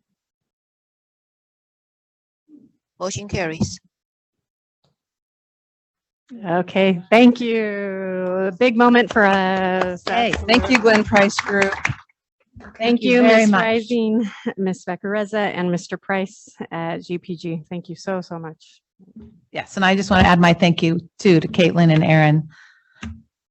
We said it every time we talked with you, and we really mean it. So we appreciate all the work and support you've given us, and we look forward to enacting this strategic plan. Thanks, Amy. Thanks, commissioners. Appreciate working with you. Thank you. Congratulations. Okay, everybody, we are moving on to item 3K, interview, recommendation, and appointment of members for the Committee on Accreditation. The ad hoc committee recommends the appointment of Mike Hillis, Allison Leggett, Marissa Luna Lopez, and Patrick McGee to the Committee on Accreditation beginning July 1st, 2023. The committee also recommends that Malika Bryant, Hannah Getty, Ann Jones, and Julie Sheldon be appointed as alternates for the Committee on Accreditation. We will now open for public comment. If there are members of the public that would like to give a presentation, please notify the meeting moderator by submitting a request card or clicking on the raise hand icon if participating through Zoom, or pressing *9 if participating by phone. Recording Secretary, are there any public comments? There are no public comments. The public comment period for this item is now closed. Would members of the ad hoc committee like to speak about their recommendations? Yes, Commissioner Martinez. I'll kick off and then depend on my experts that were with me. So the only thing I want to say is just thank you for all the applicants and how much time they put into this and how and just appreciate their interest in serving in this role, and really excited about what we're putting in front of you guys as our recommendations for alternates, but for the folks to serve in this role. To see about the specific candidates or anything else, I'll turn over to Commissioner Davis, and then if Commissioner Property is back. I want to say this was a very interesting process, just to say the least. All the candidates exuded a passion for educating and improving our educational systems here in California. And I just want to say that first and foremost. And I thought about a lot of factors when we were here deliberating, especially. Everyone's educational background was just superior, stellar, especially in our field. Education is essential to be considered in the realm and scope of all of this stuff. And so we know the more you know, the more valuable you become. And so it's same with work experience. There's so much, there was a huge breadth of experience there. And so they had so much academic knowledge. I was, I dare say, a bit jealous of these resumes. It's just such tremendous talent and accomplishments and achievements, and the leadership qualities, the critical thinking and problem solving skills, the communication skills, and all of the responses to our questions. Just great answers across the board. I'm proud of our choices and hope that everyone is able to work on one of that everyone understands that this is like one of the most respected committees in the state and one of the most hardworking committees. And so I think we made some great choices. And as far as alternates go, that I think that anyone who is chosen from our alternate pool would be at par and ready to go on that committee, because again, just excellent folks. Thank you, Commissioner Martinez, Commissioner Davis, and Commissioner Pavri, who's not here, but thank you for that.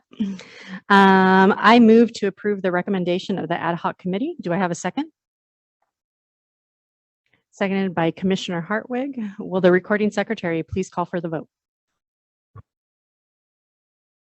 Aye. Jose Cardenas. Aye. Juan Cruz. Aye. Christopher Davis. Wholeheartedly aye. Michael Direttore. Aye. Marisol Direttore Escobedo. Aye. Makita Gwino Shire. Aye. Megan Gross. Aye. Johanna Howick. Aye. Bonnie Ka. Aye. Ira Lit. Aye. Monica Martinez. Aye. David Simmons. Tony Thurman. Aye. We have a motion.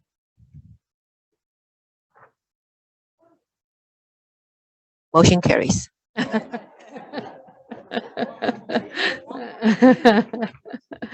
Okay. Next is item 3L, proposed 2024 and 2025 commission meeting schedules.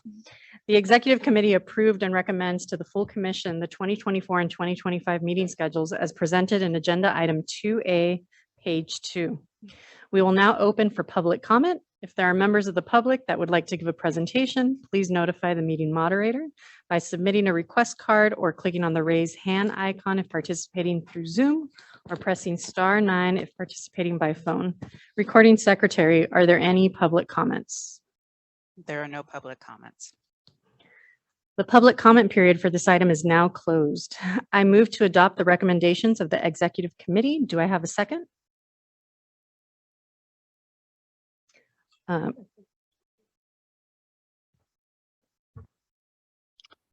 Second. Yeah, so commissioners, members of the executive committee need to give the second on this one. So, oh, that's not true? Anybody can. Okay, sorry, my apologies. So, yes, Commissioner Cruz. I have a second by Commissioner Cruz. Any further discussion? All right, will the recording secretary please take Call for the vote. Aye. Jose Cardenas. Aye. Juan Cruz. Aye. Christopher Davis. Aye. Michael De La Torre. Aye. Marisol De La Torre Escobedo. Aye. Makita Gwinnett Shire. Aye. Megan Gross. Aye. Johanna Howick. Aye. Bonnie Clark. Aye. Ira Lit. Aye. Monica Martinez. Aye. David Simmons. Aye. Tony Thurman. Aye. Motion carries. Item 3M, new business. The bi-monthly agenda is presented for information. Next on the agenda is audience presentations. Please notify the meeting moderator by submitting a request card or clicking on the raise hand icon if participating through Zoom, or pressing *9 if participating by phone. Recording secretary, are there any audience presentations? Audience presentations. Okay. I will now recess the general session. Members of the commission will go into closed session, and the general session will reconvene after the closed session. I would like to reconvene the general session and move to agenda item 3N, report of closed session items. Closed session items, April 2021, 2023. Staff briefed the commission on the litigation matter of Commission on Teacher Credentialing et al. Versus Russell Ernest, and no reportable action was taken. The commission denied Dina Moore's petition for reduction in penalty. The commission denied the following petitions for reinstatement: Mariah Goodrich Jones, Lee Hammond, Protus Taniform, Aaron Van Note. The commission adopted the decision and order in the matter of Raul Martin. The commission adopted the decision and order in the matter of Jamil Wells. The commission reviewed the transcript in the matter of Peter Almanzar. A decision and order will be prepared for the commission's adoption. The commission ordered a 30-day delay for preparation of the decision and order. The commission reviewed the transcript in the matter of Adrian Belcher. A decision and order will be prepared for the commission's adoption. The commission ordered a 30-day delay for preparation of the decision and order. The commission reviewed the transcript in the matter of Adrian Belcher. A decision and order will be prepared for the commission's adoption. The commission ordered, oh, I'm sorry, that was a repeat. Yes. It's on here twice, my apologies. The commission reviewed the transcript in the matter of Stacy McKay. A decision and order will be prepared for the commission's adoption. The commission ordered a 30-day delay for preparation of the decision and order. The commission reviewed the transcript in the matter of Laura Mudge. A decision and order will be prepared for the commission's adoption. The commission ordered a 30-day delay for preparation of the decision and order. The commission reviewed the transcript in the matter of Dioka Okori. A decision and order will be prepared for the commission's adoption. The commission ordered a 30-day delay for preparation of the decision and order. The commission reviewed the transcript in the matter of David Sandals. A decision and order will be prepared for the commission's adoption. The commission ordered a 30-day delay for preparation of the decision and order. Commissioner Gwinnett Shire recused herself on this item. The commission reviewed the transcript in the matter of Kauser Sheikh. A decision and order will be prepared for the commission's adoption. The commission ordered a 30-day delay for preparation of the decision and order. The commission reviewed the transcript in the matter of Matthew Sorensen. A decision and order will be prepared for the commission's adoption. The commission ordered a 30-day delay for preparation of the decision and order. The commission reviewed the transcript in the matter of LaShawn Witt. A decision and order will be prepared for the commission's adoption.